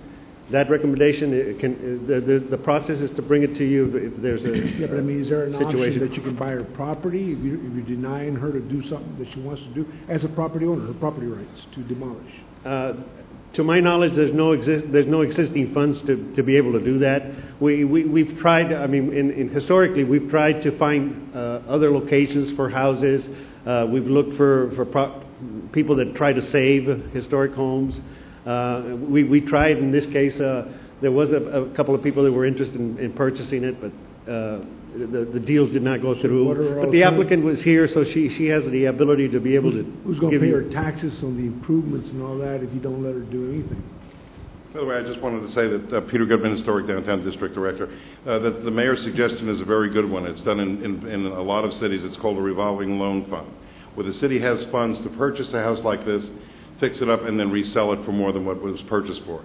If you go to places like Charleston, you'll find that the city of Charleston, under the mayor that they've had for about the last 30 years, has bought up every piece of property that's in that condition that the city can buy, fixed them up, and resold them. It's something we should consider. I know it's not a great time in our budget to be doing that, but it's something you folks should consider for the future. Peter, is this a historic home? Yes, it is. It is historic. It's a secondary local site. Madam Floor? Commissioner Terriani has the floor. Peter, this house, it would cost a considerable amount of money to redo this house. Is Mark still here? Mark, you want to? I'm only asking Mark because Mark, I could answer that question, but I think Mark could answer it a lot better than I can since he's done this. Come up front, Mark, please. The question is that it would cost an enormous amount of money to restore that, to make it usable. I'm not exactly certain how long this individual has owned this building. In the 4 years that I've lived here in Brownsville, I've watched it deteriorate. It looks like a classic case of demolition by neglect. I'm thinking perhaps it's even demolition by design. That she bought this historic piece of property with an eye towards tearing it down and putting up something new. She knew it was historic when she bought it, and she just let the thing go to Hades in a handbasket. Well, I've actually been to the house, and I've actually seen the house because I'm renovating a house myself, and they told me that there might be clapboard, et cetera, and flooring that would be available. And my understanding is, this house is in a very bad condition. What alternatives do we have, and what were the reasons that the Heritage Board decided to deny demolition? I obviously don't want people to come in there and just, let properties go to waste. I think we're all against that, but this is a house that has a facade on it that's not original. You've got a patio here that's an addition. You've got serious water damage, and the inside, the interior, you've got some real bad issues as far as sustainability. Perhaps I should ask the owner how long she's had this and what she's done to mitigate the deterioration in the time that she's had it. Well, and that's fine, but I guess my question is what are we going to do if we deny her the right to demolish the property? What are we going to do to keep it from being an attractive nuisance for people who are going to use it for problems that might involve the police, etc.? Or a fire hazard. It had windows in it. It had doors on it. It also had a roof on it when she bought it. And apparently she acquired this thing with an eye to turning it into a flat lot. And she's done everything in her power, including removing the windows, allowing it to be open to derelicts. Did she violate any law or any... there is an ordinance against demolition by neglect. Was she cited? No one has filed a complaint against her, though that option exists. I myself prefer to give people the benefit of the doubt and time to go ahead and fix something up. Money is tight. Judging from the address where she lives, it's not as tight in her neighborhood as it is in mine. I think she lives in the woods.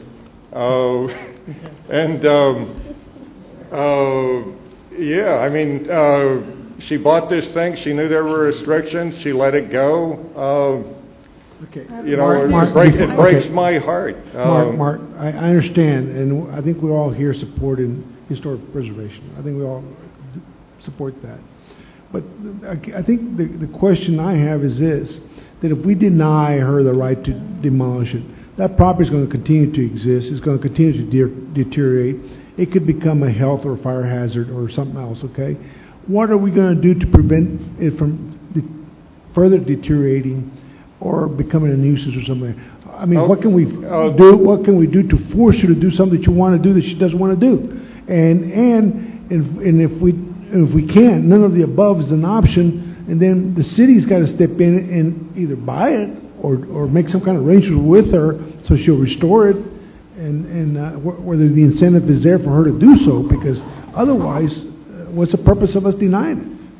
Oh, just in answer to your question, Mayor, the first part of your question at least, it's the owner's responsibility. I mean, just as if whether you were 2 weeks before this came before you or 2 weeks after, if you denied it, and then it's still the owner's responsibility to secure the house. That's number one. We can force her to do that.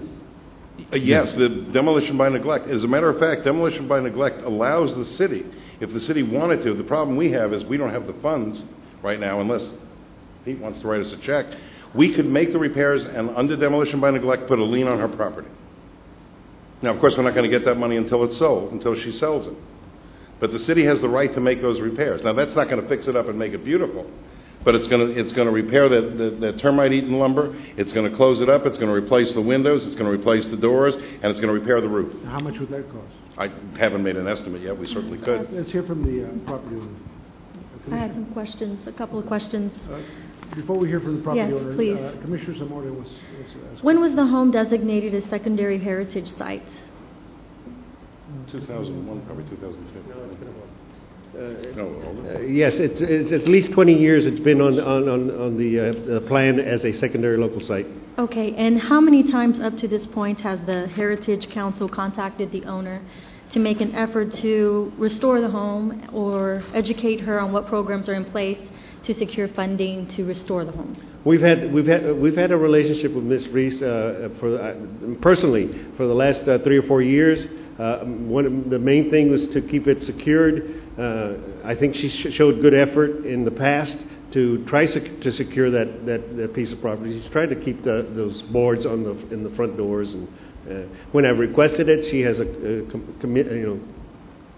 she has done what we'd asked them to do, which is secure the open windows or doors. It is unfortunate, but in various neighborhoods around town, no matter how hard an owner does try to secure them, there are kids. I mean, if you take the Tiarina house as an example over in Adams, which is not even a wood house, it's a brick house, what they've done is broken through the roof and started fires inside. So it does happen, despite the owner's best efforts, but it still is the owner's responsibility. Thank you. I do have a question. Are there any provisions within the Heritage role to allow someone to demolish a house like this if they replace it with a home that is to the heritage standings? Do you follow what I'm saying? In other words, is it? To let her replace it? We had previously, at our last meeting, when she showed up asking for the demolition permit, she asked that we proposed to her, go ahead. One of the deals we said was, if you do demolish it, we would want you to put up some sort of historic-looking structure to preserve the character of the neighborhood, and she refused. Another thing we asked was, well then, let somebody remove the house, put it somewhere else, and restore it. She refused. And that is what we wanted to make you aware of, is that when somebody purchases a historic place in the 011 district, they have the responsibility to preserve the structure. They have a responsibility to make sure that it stays intact. And by allowing this structure over the last 3 years since she purchased it in 2006 to deteriorate to a point where it's gotten now shows the neglect, the demolition by neglect that she's shown this place. Now, she has not put probably 1 penny into this place. If anything, she may have put some money in to buy the chain in the front door. But as you can see in this picture, which was taken maybe a couple months ago, the windows are still there. The windows aren't there anymore. It's, like Mark said, it's been a design. It's been something that has been kind of planned, slowly, window by window. Remove one window today, remove one next week. It's been a process that's, over the last 3 or 4 years, evolved to what it is now. And at one point, there was a municipal lien placed on the property because she didn't mow the grass. It was, she paid the fine and it was eventually lifted, but it was there for about a year. And what we want to make you aware of is, it's one house today, but one by one, it ends up being more and more. And over the years, Brownsville in the last 30 or 40 years has lost the convent, they've lost the Burley Mansion, they've lost all sorts of structures that were demolished that were still intact, because the city allowed them to be destroyed. Now, this isn't a Brule mansion, it's not the convent, but it is a historical building that we feel needs to be preserved in some manner. Now, what manner that is, the city has some say in that, excuse me, but Do we have a provision in place, excuse me, sorry to interrupt. Do we have a provision in place similar to what they have in the Heights in Houston where you have to have a home that is similar to the area? I mean, you mentioned that that's a possibility, but is there actually a provision in place which would require that? To answer your question and Commissioner Gowan's question, just so that you know, either the lot or the current building is in the 011, it still falls under the aegis of having to get permits, Class L permits from the 011, from the Heritage Council. So in other words, if the house disappeared tomorrow and the owner of the lot were to build a new house, those plans would have to be approved by the Heritage Council. Unfortunately, there is no such thing as a new historic house. So we can't, once we lose it, it's gone, no matter how nice the house is or how well it fits into the neighborhood. And we do very, very hard work with folks to try and make sure that the house does fit within the neighborhood whenever it's a new, what we call infill. Any questions? I do. Commissioner Atkinson? Could we pass an ordinance, not the Heritage, but the city, where if there was to be demolished, have it in a certain standard that When they That's what the rebuild the overlay structure? does. yeah, when they build it, we don't want a car lot there. So there has to be some type of standard she needs to follow. But that's what the overlay does. No, we do that. We do that. Well, that's what you're talking about is use. But if she Commissioner. We have- ends up being able to demolish it, is there I don't think you really, or maybe I didn't get where you answered the question where is there something in place where she has to follow building where it has to be close to what the Heritage Council wants it to be like? It would have to be approved by the Heritage Council. Okay. Yes, that is the ordinance. That is the 011 ordinance. She can't put a car lot there. That's what I'm No, saying. please don't confuse use with appearance. That's a zoning issue. Oh, I like to know what It's her a res- it's intentions are. residential. Let's not all talk at the same No, time. but she couldn't Okay, let's not all talk at the demolish same it and- time. Commissioner Gowan, please. I'm sorry. She couldn't demolish it and put up a modern glass house. It would have to be consistent with period, is what I'm asking. Yes. That's correct. She could certainly, and anybody has the right to come to us with any design that they choose, but we would certainly advise her beforehand not to waste her time, building a Philip Johnson glass house on St. Charles Street. Okay, but my question is this, Pete. If we deny this, it's uninhabitable. She's not going to put any money into it. It's going to continue to deteriorate. What can we do as a city to force her to do something that avoids it becoming a fire hazard, health hazard, or something? Something's got to be done. You can't just sit there and let it deteriorate, continue to deteriorate. What can we do? Fine her. Can we fine her? You have a suggestion? We don't have a revolving loan. Well, we can put a lien. We can close it up. We can make the minor repairs that'll keep the house dry, and The keep. city's willing to do We can that? do that. The city can do that under the demolition by neglect ordinance and put a lien on the property. Then when she sells it, the city reclaims its lien. We can do that. But okay, I mean, you've been in... Wait a second. I recognize Commissioner Longoria. Go ahead. I don't want to fine her, okay? You and I have discussed this house. We know what goes on in this house. Who's to say that tonight or tomorrow night somebody goes and lights a match to that thing and it goes to the floor? You know what they're doing in that house. You know they're going in there to do drugs. You know they're going in there to hide out. She has done her part in blocking that door, which the city has asked her. The city has asked her, come block this door. She has complied numerous times. And she has sealed that door. And vandals continue to break down the boards that are placed up. And they continue. Could one of you please, I hate to prolong the item, but, and please, I do not wish to offend the members of the Heritage Council. This is, my next comment is not to offend. I think you know where I'm headed. Can you define thus what makes it historic aside from the overlay? I don't want to confuse old with historic. That's what I'm trying to get. I don't want to get anybody mad at me for saying old historic. But what makes historic? Is it the structure on the the art structure on on there? Because, buddy, that just looks like an old house to me on St. Charles. The houses that were designated as secondary local were noted by, we had a historic resources survey done in 2001 by an architectural and preservation archaeologist who does this for a living and does it all over the country. And the houses that were given numbers, and this one was given a number, even though it was already, like Joe, you're saying it was already on the list? It's there because normally Commissioner, it's for one of two reasons. It's either because George Washington slept there kind of thing, who he owned the house, a former mayor perhaps, from long ago, or somebody important to the community. Also, but primarily it's normally the architectural significance, okay? So while you're looking at a house that's not in great shape, I don't know if you looked at the house that Commissioner Troiani's been working on. If you saw it before he started working on it, what would you have told me then? It's an old house. And what would you have told me about whether it should be demolished or not? It should. Thank you. Have you looked? You've looked at it recently? Yes. What would you say? You've done a good job. It's Thank costing you. a lot of money too. Thank And you. so that kind of, if I can interject All at that city point. pay. Okay, If I, may I have a second? Troy? And I guess that's my point. I understand the amount of money that goes into restoring a home and where this house may be significant historically if you took off some of the new structures and the additions, it could have some presence. But at this point, what you have is a house that is essentially falling down on itself, and for us to have a hazard because of drug use, vandalism, whatever else, and the neighborhood, my question is, if she tears it down, or it's allowed to be torn down and is replaced with a building that is of same or similar structure, you're going to improve the neighborhood.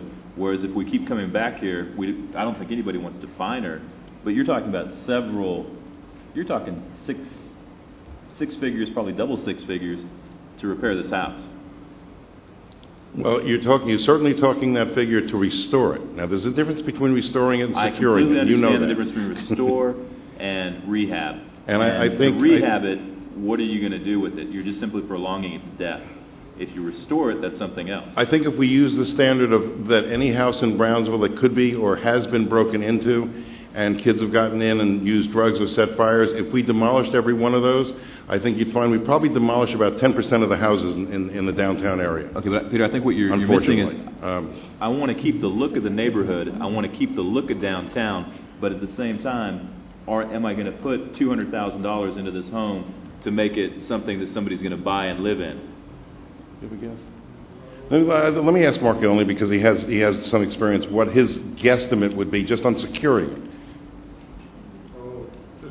Sealing it up? Sealing it up and making it look at least, I mean, replacing the boards on the sides and the roof, fixing the roof. But what does and she want to sealing do it up with permanently. it? Can we hear from her? Probably about $50,000, get it weather tight, and it would have been a much cheaper if she'd left the windows in, actually. Yeah. But Mark, as an investment, for her to recoup that $50,000 is very slim to none, unless you find somebody who is into buying historic homes or opening up an office in a historic building. That Mark is very limited. Let's hear from her to see what she has to say. Sure, absolutely. Okay. This is a public hearing. Hi, my name is Ana Ruiz. And for the record, Trey Mendez was one speaking before Pete Goodman, and Ms. Ruiz is up now. Okay. Hi, I'm Ana Ruiz. I'm the owner of the house. And after the attack on me on the house, I bought it as is. There was a missing door. How long ago did you buy it? I bought it about 2-3 years ago. When it was sold to me, nobody ever told me it's in a historical site. You need to repair it to such effect. So I bought it. I wanted to repair it, move in, live there. It's in front of the park. It's a nice neighborhood for me. But unfortunately, things the way they are right now, I don't get a loan. I don't have an approval for any type of loan of any kind right now. And I've tried to give the house away. I told somebody, I put a sign up, house to be moved, take it. Mr. Cowan was interested in it. After he went into the house, he saw the much repair it needed. He didn't want to. Besides, the commission gave me 2 options. move the house to an area within the historical area.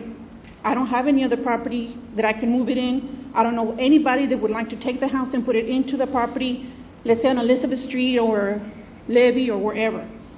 I couldn't sell it or give it or wait for somebody to move to San Benito or outside. And the other thing was they told me repair it. I don't have the money to repair it. Little by little, this house has been deteriorated. I haven't put a lot of it. Whatever I put is to cover it up. I cover it up. I've been called by the city. I've been called by the police. I've been called by the commission that somebody's broken in. They need to repair it and things like that. I do try to cut the grass like they told me. They put a lien. It was when the rain season started. Grass grew in a matter of whatever. I wasn't in the city, so they came and cut the grass. So basically, it's the house inside. The kitchen is has no floors. The siding has been taken away. The windows, they're practically all gone. People have been coming by.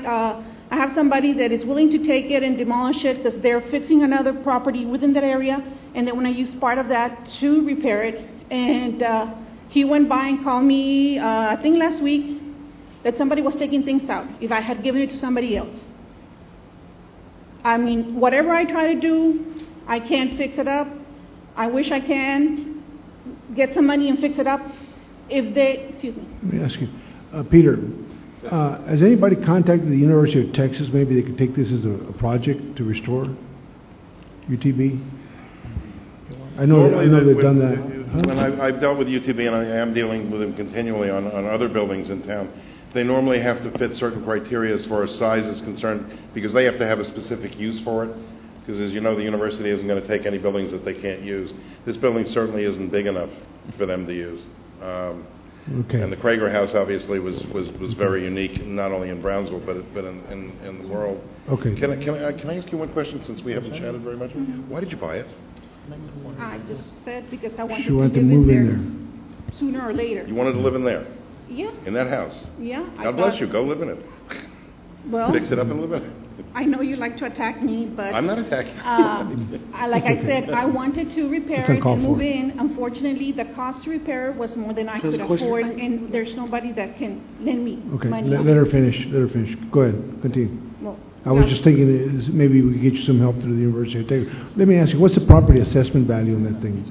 Right now, it's assessed by the taxes, the appraisal district. I think it's 39, something like that.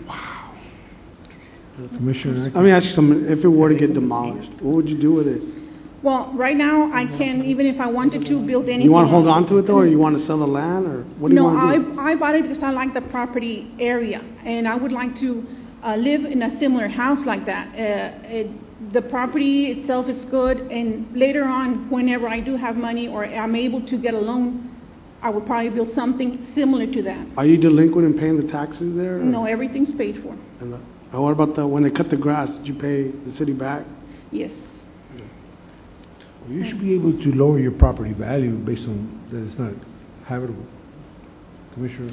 I just have a comment. I understand that it's costly to repair a home, but is it so costly to keep it clean, to keep it uninhabitable, to keep it safe for the community? I've tried many times. I buy boards, I set them up, I cut the grass. Right now it needs to be cut because of the little rain that came, and I haven't had the person that cuts the grass hasn't had time to go. But other than that, I try to keep it clean. Every time I set up boards, 1, 2, 3 days, somebody comes and takes them. I've tried everything. I think the danger is that somebody's going to torch that house. It's a hazard. Right I mean, Mayor, let me say this. We, the people that live right next to the park, the Parra family, we met outside their residence, and you know, the house right next door to you, you know, there's a lot of troubled folks, and they cause a lot of trouble, and they've done a number of things. And a police officer told me there was a lot of issues right in front of your house.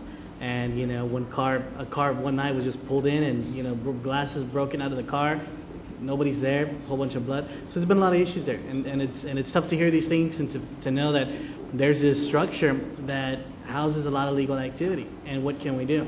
I hate to consider the option of having to tear down a historic structure, but I understand the cost is too high, and you don't have the funds to do that, and so it's very difficult.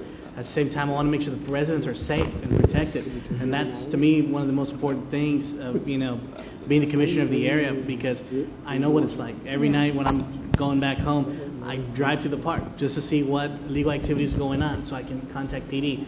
Luckily, I haven't had to do that. When I've gone on, it hasn't been that bad, but the structure is a nuisance, and it's a big problem, and I can understand the people, again, right next door to you. I've seen it. They go into your property, and it's a major issue, and it needs to get resolved right away. And I don't see it being cost effective for you or cheap. But this is a big problem. Okay, Trey and Mark, if you could come up here. Mark, where are you, Mark? This is a huge dilemma for everybody because nobody wants to be the bad guy. We want to support what I think you like to see done.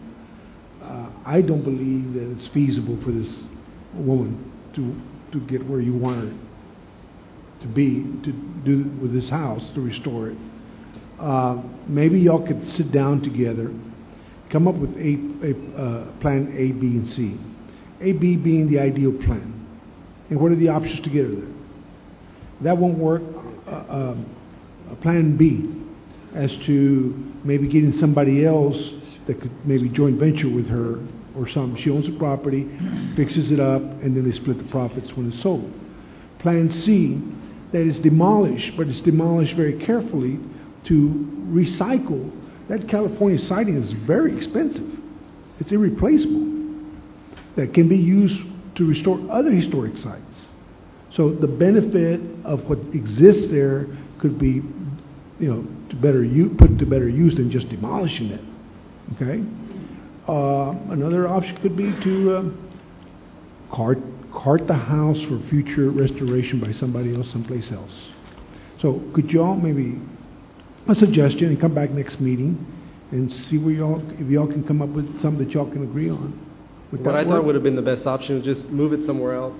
Well, yeah, but you got to cooperate to get that done. Well, Would that be okay, Mrs. Reese? I have offered them the house. No, but no, I'm not worried about the past. Let's work on right now. If they they're willing to sit down with you and look at several options. Are you willing to do that? Yes, I'm willing to. They can take it. I have somebody that's going to restore another house with recycle the house. But they don't look let at all me. those options, and with your help, and I think maybe between all of us we can come up with a favorable resolution. I have a question. Commissioner Gowan? Thank you. If I buy a house next door today, am I clearly told this is a historic designation, and that if I buy it, no matter what the condition, it's my responsibility to keep it up? That's the whole 11 district has that designation, and anybody who buys it, it's their responsibility. And that's been the problem. Realtors don't make people aware of that.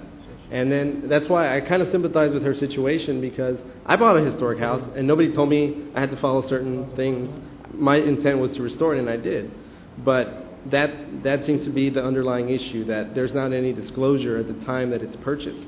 Nobody is making people aware of the fact that they need to fix these places up, or that they need permits to demolish, or they need permits to restore. That is the problem. And what we wanted to do is go before the board of realtors and make them aware of the fact that they need to tell people this when they buy. Otherwise, they're opening themselves up to some sort of problem, maybe some sort of liability if they don't disclose this, because a person can come back and say, hey, you told me I could do this with a house, but it turns out that I need all sorts of permits. What happened?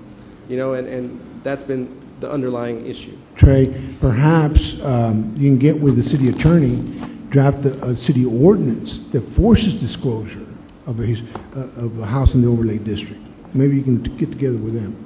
Okay, if it's okay with you all, I ask for a motion to table this, and y'all come back maybe when you're ready and come up with some options, and hopefully you build resolution together here. Just to let you know, Mr. Chosi has given us a draft, just today as a matter of fact, of an ordinance that would bind brokers to give them a pamphlet that we would put out that would inform anybody, any prospective buyers. And then we're also, that it is in the 011 and what the restrictions are. It's got to be something they got to sign off that they said they received. Yes, they would have to those. sign a receipt, and we're also looking at something that can be Great. attached to their deeds in the county records. So she which didn't we've get already any of done in that, Los right? Ebanos. She didn't get any No. information. I thought you said she did. Oh. Can we have a motion to table this? Well, I got a motion to close. First, close the public hearing, and then we'll, okay. Can we, well, no, motion to table it. We Because got to we're close- not going to hear a second Move the table. time. Move the They table, come Mayor. back. Motion to table by Commissioner I Camarillo. think we can make a decision right now. Can we have a second? Second. We have a second by Commissioner Longoria. Any discussion? All in favor? Aye. All opposed? Thank you very much. Thank you all for working on this. I appreciate this. Thank you. Item 12.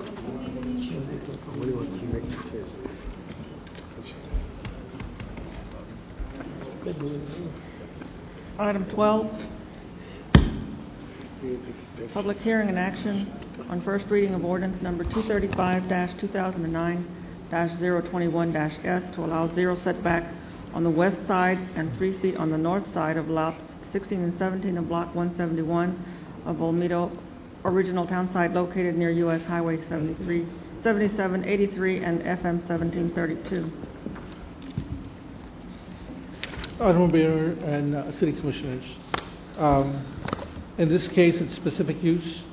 It was approved unanimously by Plan and Zoning Commission. It's basically to allow this proposed Subway restaurant to go back to the zero lot line on the rear and 3 feet on the north side of the lots, so they can accommodate parking. There is a site plan. Here it is. They proposed Subway going back here to the zero lot line, so they can accommodate this parking spaces up here. It was approved by the Plan and Zoning Commission unanimously. I recommend this application be approved tonight. This is a public hearing. Any discussion for or against? Would it close? We have a motion to close by Commissioner Longoria. Second, Maria. Second by Commissioner Atkinson. Any further discussion? All in favor? Aye. All opposed, motion carries. This is an action item. Would approve. Second. We have a motion to approve by Commissioner Camarillo, second by Commissioner Longoria. Any discussion? All in favor? Aye. All opposed? Motion carries. Item 13, please. Item 13, public hearing and action on first reading of ordinance number 235-2009-022 to rezone from dwelling Z to general retail G, 0.51 acres of Lot 5, Block 3 of Cameron Park, Section 3, and Lots 1 and 2 of Block 22 of Cameron Park subdivision located near Paredes Line Road and Rancho Viejo Avenue. Honorable Mayor and City Commissioners, in this particular case, there are some businesses on the property already. They were grandfathered in when we annexed this part of Cameron Park. There's Junior's Restaurant and a meat market right behind it. I believe they need some improvements and they need the proper zoning, probably to get financing. The Plan and Zoning Commission voted unanimously to recommend this application to you. Is this a public hearing? Would it close? Second. We have a motion to close by Commissioner Camarillo, second by Commissioner Terriani. All in favor? Aye. All opposed? Motion carries. This is an action item. Would approve. We have a motion to approve by Commissioner Longoria, Second. second by Commissioner Camarillo. Any discussion? All in favor? Aye. All opposed? Motion carries. Item 14. Item 14, public hearing and action on second reading of ordinance number 2009-1200.137 to accept a voluntary petition for annexation from Union Design Developers LP to annex 12.864 acres into municipal boundaries of the city of Brownsville. Honorable Mayor and City Commissioners, this is our second reading, or second public hearing and second reading of this voluntary petition for annexation of 12.864 acres. That's right adjacent to Memorial High School on US 281.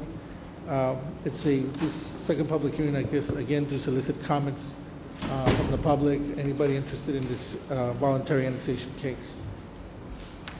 We will be having a third hearing at the next meeting.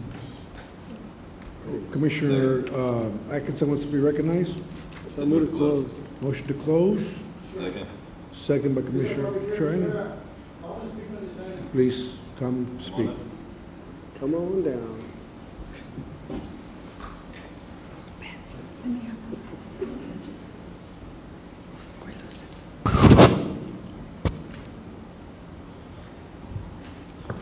Good afternoon, Commissioners. My name is Fernando Ruiz, Mayor. Voluntary petition for annexation.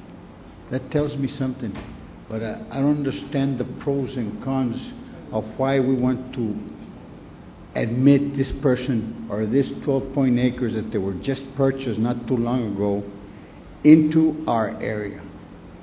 What if we need to? I need an explanation from Mr. Medina. Can you sit down with him? Pardon, sir? Can you sit down with him and go over your concerns so he can explain to you? Well, sir, I just want for the public to be informed of what we're doing. You know, I need transparency. You Okay, know, but what this is guy it? is on the other side of the San Benito line, and he wants to voluntarily come over here to my side of the. Why? But, okay. What's the reason? You know, we need to have an explanation of what we're trying to do. I think the person that you should be asking is the person that requested it, not Mr. Medina. Mr. Medina cannot speak for the Well, person sir, that requested it. and let me ask you, let me tell you, the persons that have these properties, they address Mr. Medina. They don't come here like we have to be here, waiting all day long to speak for 3 minutes, or to bring this up in discussion. They go to him, and it's his obligation to protect the city and let us know what the pros and cons are of what they're trying to do, sir. And I agree with you. That's all I'm asking for. And I agree with you, and I think Mr. Medina does that by bringing it before the commission and making the recommendation that he's making. Now, if you have a specific question as to why or what, but he can only answer for the city, he Sir, cannot answer. the citizens of Brownsville placed the commission and the mayor here, sir. And I'm demanding that we be advised as to what's happening in our community. But what is your question? We did not surrender our constitutional rights to you when we elected you. Supposed to have The a question is, Out of order. why is this Why are you voluntary engaging? petition? What is this voluntary Why are you petition all engaging? about? Okay. Mr. Medina, do you have any kind of answer for this Do you gentleman? have an idea of what this guy wants to do here? How come he doesn't stay in San Benito? What is he doing over here? And I mean, there has to be a reason the for question you, investing. the question you can answer, Mr. Medina, the question you can answer is the benefits to the city by annexing. Perhaps you can start off there. The proposed, my understanding, the engineer is here for the applicant. They want to do a single-family subdivision here. This is inside the city of Brownsville's ETJ, extraterritorial jurisdiction. The city of Brownsville has the authority to bring in this property. It's in its ETJ, and it's right. What is the situation in the city of San Benito?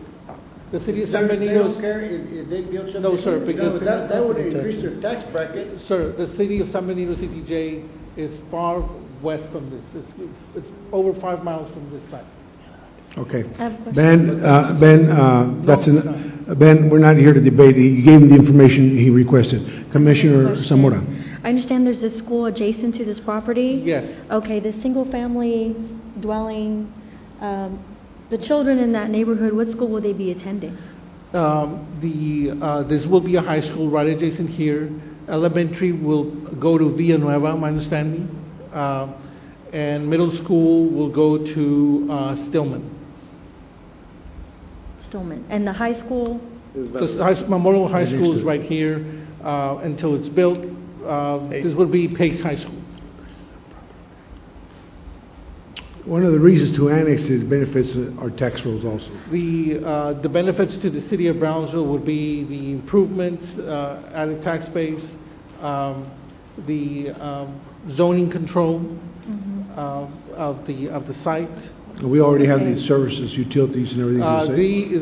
This is served under the Valley Municipal District. Which one? Rancho Viejo. The Valley Municipal District. PUB does run a line to Memorial High School, and they would want to attach to that PUB service for electricity. For water or for electricity? Electricity. But if we don't annex, those students will still attend that school? Oh, yes. The city limits line and city boundary, BISD boundaries are completely different. It also helps us on our federal funding. The more we have within our jurisdiction, The more funding we get, it helps us in our property, taxes, collections and stuff like that. Property- Infrastructure only reaches Villanueva. Now, the PUB is going to bring the water and the sewer and the electric. No, sir. I said only There's electric. no commitment to it. I don't, we don't want to pay for the infrastructure anymore. So if that's okay, I have no problem with that, Mr. Medina. Thank you. This has been clarified that we don't have to build, because not even the school has water or sewer. But they're paying for it, right, Ben? They're paying for it to get the services up there, yes. And I recommend to any citizen that has a legitimate complaint like Mr. Reese has, or questions which are legitimate, perhaps to contact the department before the meeting. Perhaps you can, they can shed some light to where it will be answered. You're welcome to come here. This is the people's house, and we're doing the people's business. But some of this could also be addressed before he gets here. And if he can, that's helpful to everybody, and we welcome your comments, okay? Thank you. Move to close, Mayor. We have a motion to close by Commissioner Camarillo. Second by Commissioner Gowan. Any discussion, further discussion? All in favor? Aye. All opposed? Motion carries. This is an action item. Move to approve. Motion to approve by Commissioner Camarillo. Second. Second by Commissioner Atkinson. Any further discussion? All in favor? Aye. All opposed? Motion carries. Okay, next item. Item 15, public comment period. Mr. Alex Resendez. Public comment? Comments? Who's the first one? Mr. Resendez.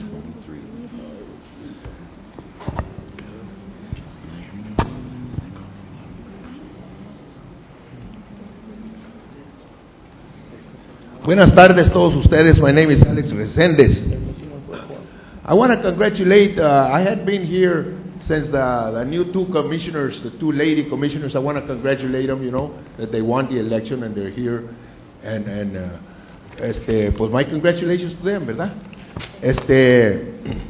My concern is, again, a la gente de Brownsville.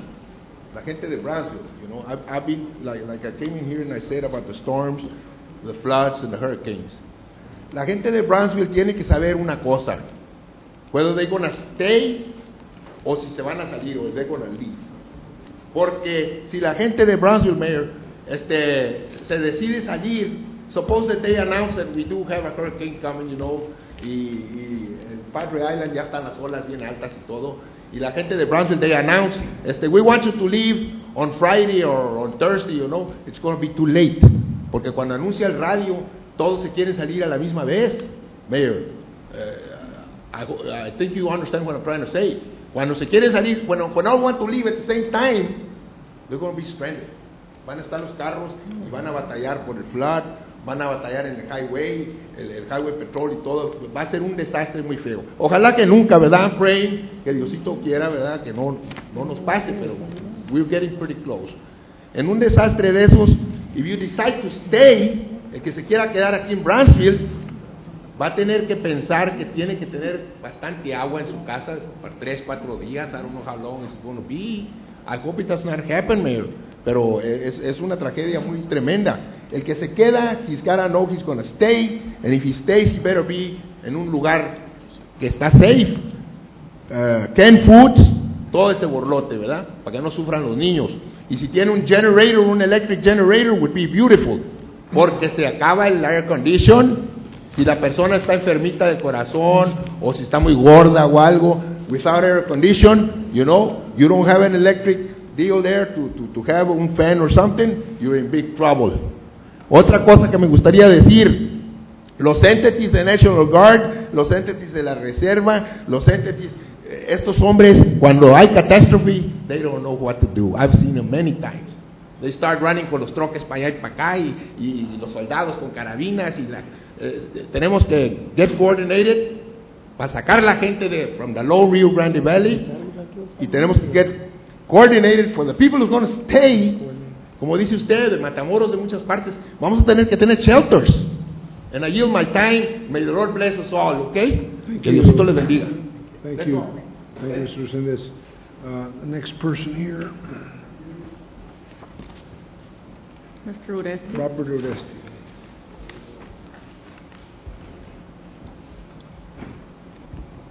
Roberto Ureste, 1220 Calle Pluton, Galaxia. First of all, when I went to school in the 1950s, they had a program of Don't Be a Little Bug. And that Don't Be a Little Bug stayed in our minds all the time. And if we threw one little piece of paper, we felt guilty for throwing that piece of paper. Today, the schools are not teaching anything like that. They're not. They don't have any programs. And they need to do that to small kids. Graffiti is one of the biggest problems we have in Brownsville. I think they cleaned up here in Adams and 9th Street, across the street from Cummings. Somebody wrote a whole bunch of stuff there. But in the Galaxia, especially in a certain street called Serna and Military, 1157 Military, somebody wrote some nasty words there. They've been there for more than 2 years. It's next to a bus stop, next to the church. I'd like to give this to the secretary. In order to prove that point. Now, if we do want to keep Brownsville clean, beautiful and all this stuff, we need to coordinate with the Brownsville Beautification Program also. And we need to also put containers in some subdivisions so they can throw their garbage, because it seems like a lot of people have complained that the GMC or whoever picks up the garbage are not picking up sofas, beds, tires, wood of housing. They don't. And in the Galaxia, somebody put a container and it was overloaded in one night. And when they took away the container, people came and dumped more stuff in that area and made a mess. So it looks like the city needs to coordinate itself also by putting out containers so those communities can get rid of those things that the regular garbage pickup people are not going to pick up with a brush. So I wish that this commission start thinking about that, especially paying for $1 per tire. If you can get some money from the maintenance fund, $1 a tire, I guarantee you, they will bring tires out of everywhere in those areas. And people are gladly will bring those tires. You'll save more money than anything. I thank you for listening for me. Thank you. Thank you, Mr. Oresti. Mr. Fernando Ruiz.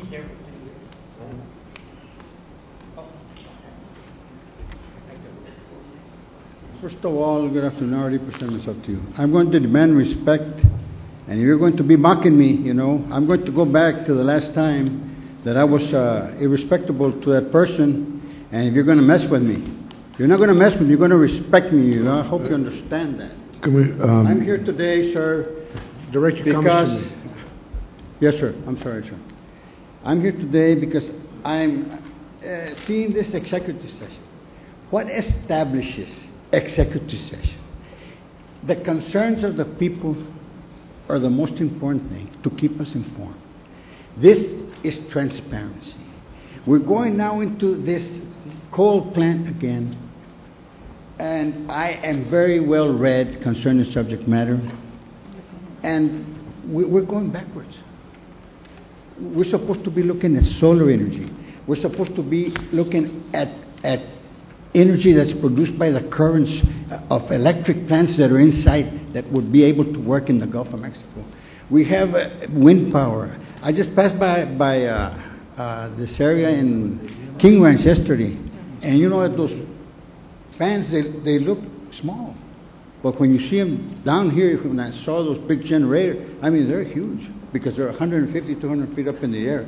I cannot distinguish, you know, really, I cannot appreciate the size of those generators. But, you know, I think we were not doing the right thing. I think we have a lot for the future, you know, solar energy. Reinventing electricity is conserving electricity. Things like that have been introduced 20, 25 years ago in California. And you know, I think that we need to sit down and really look at this matter with Mr. Busiak and say, you know what, are we doing the right thing? Because this is a coal-fired plant, which OSHA will probably demand tremendous improvements to it because of the green of the whatever. So, you know, with all I have a lot of respect for Mr. Busiak, don't get me wrong. His ideas are good, and like the weird project, things like that. Well, sometimes I oppose it. Well, that's okay, you know, if you all favor it. But I will make myself known to you, know, that I'm not in accordance with it. But we need to start getting, you see, the community has to get involved. You see, the commission and me and Mr. Sanders and we can't do it all, you know. I'm going to be getting ready to leave this arena because I cannot handle it anymore. But we need to have the community informed, please. Thank you. Thank you, Mr. Reese. Keith Young.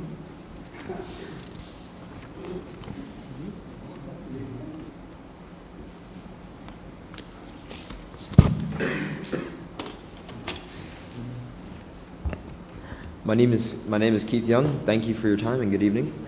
I'm with the Boy Scouts of America, and I'm conducting a service project to attain the rank of Eagle Scout. And the first part of this project was to build 2 bookshelves to be placed in the playroom in the pediatric ward of Valley Regional Medical Center, and they will be handed over to the auxiliary at the hospital. But the project is not quite completed yet, as this was only the first part. This is where I come to the public and to this commission with a request. The request is that we need to, these shelves need to be stocked with children's books, and the criteria is rather specific, and so that is why I'm speaking here today. These books need to be wipeable, which, to sum that up, if it can be wiped with a wet rag on the inside and the out, it is acceptable. And it can't have any small parts that children may swallow or choke on. And as this is really exclusive, these books would only be usable by children under the ages of 6 or 7. I am also accepting monetary donations to attain said books. And as I said earlier, my name is Keith Young, and if you are interested in helping, my phone number is 1-956-459-0143. That is 1-956-459-0143. And thank you very much for your time. Have a good evening. Mr. Young, Yes, sir. get with Bill Young, our public relations officer. He'll help you draft a press release asking for your help, and we can post it there on the Channel 12. Bill, would you help him with that? So get with him, okay? Absolutely. Thank you very much. Good luck. Thank you for what you do. Thank you for trying to make things better. From Raymond Perez? Roman Perez. I'm sorry. Thank you very much for wanting to help out Keith. He's a good young man. I met him a few weeks ago. A mutual friend of ours noticed that when I was in college, I helped raise several thousand books for the Southwest Library, and so he wanted me to help him out, and so I thought this would be the perfect venue. I know it's election season, or it just passed, so y'all may not be in a giving mood, but I hope that y'all will help him and give him a call and help him raise these books, because they'll be of need. You just never know. Maybe your child or grandchild or niece or nephew will be in the hospital and may need those books to entertain themselves while they're there. So thank you. I'm also here to thank for 2 other reasons. The City Automation Department is in charge of the website, the city-run website, and I noticed that the City Commission meetings are hard to find on the city website. And so, being that I always like to be attacked as being a grandstander, I contacted them and asked them if they could put it on the homepage. And they were I was lucky enough to find somebody who was willing to help, and the very next day they put it on the homepage. So I'm asking you all to be on your best behavior, because now anybody can go to City Commission, the city website, and see the City Commission meetings online without any advertisement, without commentary, for free, and it's easily accessible to anybody. So please go to it, and watch yourselves, and make sure you all don't make mistakes, or anybody else makes mistakes, you can get them good. The other thing I want to thank is I'm a member of the Texas Tea Party, Tip of Texas Tea Party here in Brownsville. I'm not speaking as representing the group, but this last Independence Day we had a gathering, a protest, protesting various grievances. It was we were blessed that the city parks director wanted to let us have the event there. But I was disappointed that none of our city officials were there, our elected officials or anybody at the state and national level. Hopefully, if there's another event like this, we've already had 2. Hopefully next time somebody will attend and hear the grievances of the citizenry. It happened between 1 and 3 o'clock. There was a couple ads in the paper on Friday and Saturday. Hopefully next time will be better publicized and you all can attend. What were you protesting? I couldn't hear you. We were just protesting, and it was a gathering, really. It wasn't a protest. We weren't allowed to call it a protest. Oh. We weren't allowed to call it a protest. We were allowed to call it a gathering. Go ahead. And it was a gathering to discuss the Constitution and our civic involvement. And hopefully next time y'all can be, attend. Maybe next time it will be a full-blown protest and, pickets and stuff, and you can fight and stuff. You never know. So I thank you very much for doing that. And it's a credit to the city staff that they want to be helpful and transparent. So that's why I wanted to come and thank you all. Hopefully invite you all to come next time. Thank you. Thank you, Mr. Perez. Thank you. We have action item 16. Item 16, consideration and action on resolution number 2009-043, affirming support of and partnership with the 2010 census. Would approve. Second. The motion to approve, Commissioner Camarillo, second by Commissioner Longoria. Any discussion? Okay, I cannot stress enough for people to participate in the census. Please do so. All in favor? Aye. All opposed? Motion carries.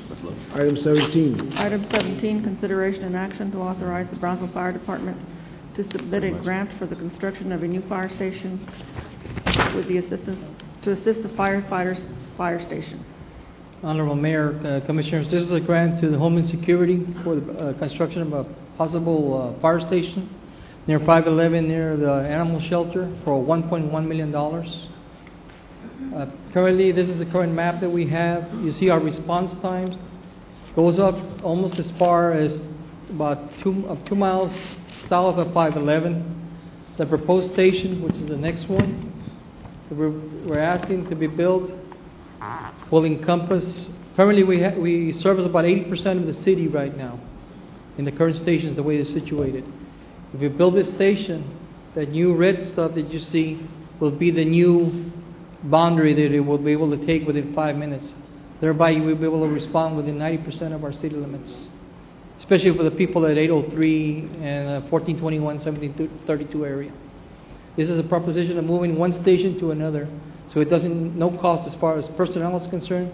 We're proposing to move personnel from one station into that area, and thereby doing a better service to the citizens. Because currently we have Station 2, which is on the east side. The west side of Brownsville is overlapped by 2 other stations, and it's not doing us great service to the citizens. And that is our proposal to the FEMA and the Homeland Security. Would approve. Second. Motion approved by Commissioner Atkinson, second by Commissioner Camarillo. Any discussion? I have just a question, please. Yes, sir. This grant would be for brick and mortar construction? Yes, sir. Well, it's a 1.1. After talking with Pete, he was to help our sell our project a little bit better. We're proposing 10% from the city. They're able to give 100%, but as we're able to give more, it gives us more points. That's what you're asking for in the match of, I believe it's... 10%, sir. Okay. 10%. Now, that was the reason to make our proposal a little bit more appealing for them to look at. Chief, is this a one-time grant opportunity? Is it maybe every 5 years, 10 years, the city can reapply? I'm not sure, sir. This is coming off the stimulus package. Okay. And I'm taking advantage of I'm trying to take advantage of it, basically. Well, I'm glad you're doing this. This is great. We need it. The community needs it, and this is a good first step. Thanks, Chief. Thank you. District 4 needs it. Even though it's not going to be in District 4. Well, there's still 3 other places I wish I could build stations, to be honest with you. No, there are. Thank you, Chief. All in favor? Aye. Aye. All opposed? Motion carries. Thank you. Next item, 18. Item 18, consideration and action to award a contract for airport drainage improvements for the Brownsville South Padre Island International Airport. Good evening, Mayor, City Commissioners. Staff recommendation is to award a contract for the airport drainage improvements at the Brownsville South Padre Island International Airport. Excuse me, to Jimmy Clausen and Sons of Mercedes, Texas, the low responsible bidder, for a base bid amount of $755,900, and alternates 1 and 2 for a total amount of $769,900. This project, the contractor is obligated to commence work immediately after receiving the notice to proceed and should complete the work within 80 calendar days. Funding is in place, and this is 100% federal grant. Move to approve. Second. Motion approved by Commissioner Atkinson, second by Commissioner Longoria. Any further discussion? All in favor? Aye. All opposed, motion carries. Item 19. Item 19, consideration and action to award a contract for airport apron light improvements for the Brownsville South Padre Island International Airport. Staff recommendation is to award a contract for airport apron light repairs for the Brownsville South Padre Island International Airport to F&W Electric of Floresville, Texas, the low responsible bidder, for a base bid amount of $82,074 and an additive alternate of $92,340 for a total bid amount of $174,414. The contractor is obligated to commence the work immediately after receiving the notice to proceed and should complete the project within 75 calendar days. Once again, this is covered under a grant. Federal grant. Second. Let me call for a vote, gentlemen. Okay, calling for a vote. Commissioner Atkinson, Commissioner Camarillo, Commissioner Longoria. Commissioner Longoria. Okay. Any discussion? Okay. All in favor? Aye. Okay. Next item. Item 20, Item 20, consideration and action to award a contract for fence repairs for the Brownsville South Padre Island International Airport. Staff recommendation is to award a contract for fence improvements at the Brownsville South Padre Island International Airport to Long Fence of Henry, Virginia, the lowest responsible bidder, excuse me, for a base bid amount which includes alternate 1 for the concrete street for a total bid amount of $226,610.15. The completion time should be 90 calendar days, and once again, funding is coming from a federal grant. Move to approve. Let me call for a vote. Everybody's trying to make the motion at the same time. Now, Robert's Rules of Order, Excuse me. okay, ask that the chairman or the mayor here calls for a vote first. So we don't appear like clowns in front of everybody else. Wait till I call for the vote. Okay, I'm calling for the vote. Who wants to make the motion? I would like to make a motion to approve. I would like to second that motion. Commissioner Longoria makes the motion. Can I have a second? I think I seconded that already. We have a second. Any further discussion? All in favor? Aye. All opposed? Motion carries. Thank you, gentlemen. Next item. Item 21, consideration and action to award a contract for the purchase and delivery of heavy-duty wheelchair lift-equipped fixed-route transit buses for the City of Brownsville Bus Department. Based on successful negotiations with the proposed vendor, staff recommendation is to award a contract for the purchase and delivery of 5 low-floor, heavy-duty, wheelchair lift-equipped fixed-route transit buses for the City of Brownsville Bus Department, and be awarded to Gillig of Hayward, California, in the amount of $335,679 for each unit, for a total bid amount of $1,678,395 for 5 units. Price for these procurement should be good for 5 years for the proposed buses, and it will allow the city and the joining agencies to purchase additional transit vehicles during the 5 years of the contract. In addition, the delivery of these buses will be 545 days after the receipt of the purchase order, and the City of Brownsville is anticipating to purchase an additional 3 low-floor fixed-route transit buses within the remaining 4 years of the contract, for the same price as stipulated in the best and final offer. Funding for this procurement is in place. It's coming out of 3 federal grants, and the difference that we have based on the best and final offer is a cost savings of $7,000 for each unit. Okay, any discussion? Move to approve. We have a motion to approve by Commissioner Camarillo, Second. second by Commissioner Gowan. Any discussion? All in favor? Aye. All opposed? Motion carries. Next item. Item 22, consideration and action to award a contract for the purchase and delivery of 10 ambulance cots for the Brownsville Fire and EMS Department. Staff recommendation is to award a contract for the purchase and delivery of 10 ambulance stretchers to be used by the Brownsville Fire Department to Stryker Medical of Fort H, Michigan, the low responsible bidder for a unit price of $11,011.44 for a total bid amount of $110,114.40. Delivery shall be 45 days after receiving the purchase order. As part of this contract, there's a guarantee buyback of these units within 8 years, and also in the amount of $500 per unit for a total credit amount of $5,000. In addition, a trade-in reimbursement credit for the old stretchers will be applied to this bid in the amount of $300 per unit for a total bid amount or trade-in of $3,000. Funding is in place, and it's coming from a assistance to firefighters grant from Homeland Security. Move to approve. We have a motion by Commissioner Camarillo. Can we have a second? Second. Second by Commissioner Zamora. Any further discussion? All in favor? Aye. All opposed? Motion carries. Item 23. Item 23, consideration and action to reject bid for the replacement of an industrial incinerator for the Brownsville South Padre Island International Airport. Staff recommendation is to reject the bid that was received to replace an industrial incinerator at the Brownsville South Padre Island International Airport.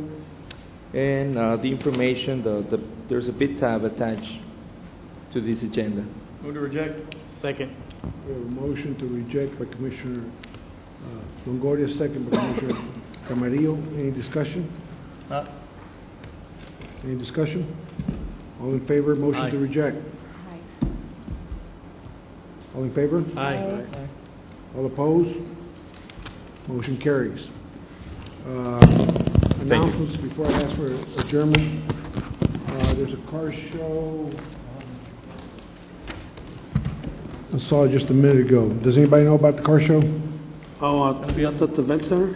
Yeah. Yeah, it's a Mustang. It's a Ford Mustang car show. When is it? I mean, I think it's the 25th. I want to say the 25th. July 18th, we're having one. Not this next Saturday, the Saturday after that. But I would like to say, don't forget the inaugural city manager golf tournament. For those of you who want to participate, most of the teams are already taken up, and we hope that there's enough space for some of you who want to play this tournament. The funding and the donations that go toward this city manager golf tournament go toward the youth athletic program for the city of Brownsville. We don't have a Boys and Girls Club anymore, so the city's had the responsibility of picking up the pace for the Boys and Girls Club that we no longer have. So these proceeds go toward the youth, and it funds a lot of programs that these kids are used to having, and want to make sure they have them. So if you want to go by, please go by, participate, and you can donate also. Thank you. Okay, announcement doesn't require commission approval or agenda posting. Appointed Pat Lehman to replace Andy Muniz in the Brownsville Housing Authority. Motion to adjourn, please. Can I have a motion to adjourn? Who did he replace? Andy Muniz. Okay. Motion to adjourn. So move. Motion by Commissioner Longoria. Can we have a second? Second. Second by Commissioner Gowan. All in favor? Aye. All opposed can stay. Thank you, gentlemen. Oh, I was going to give it to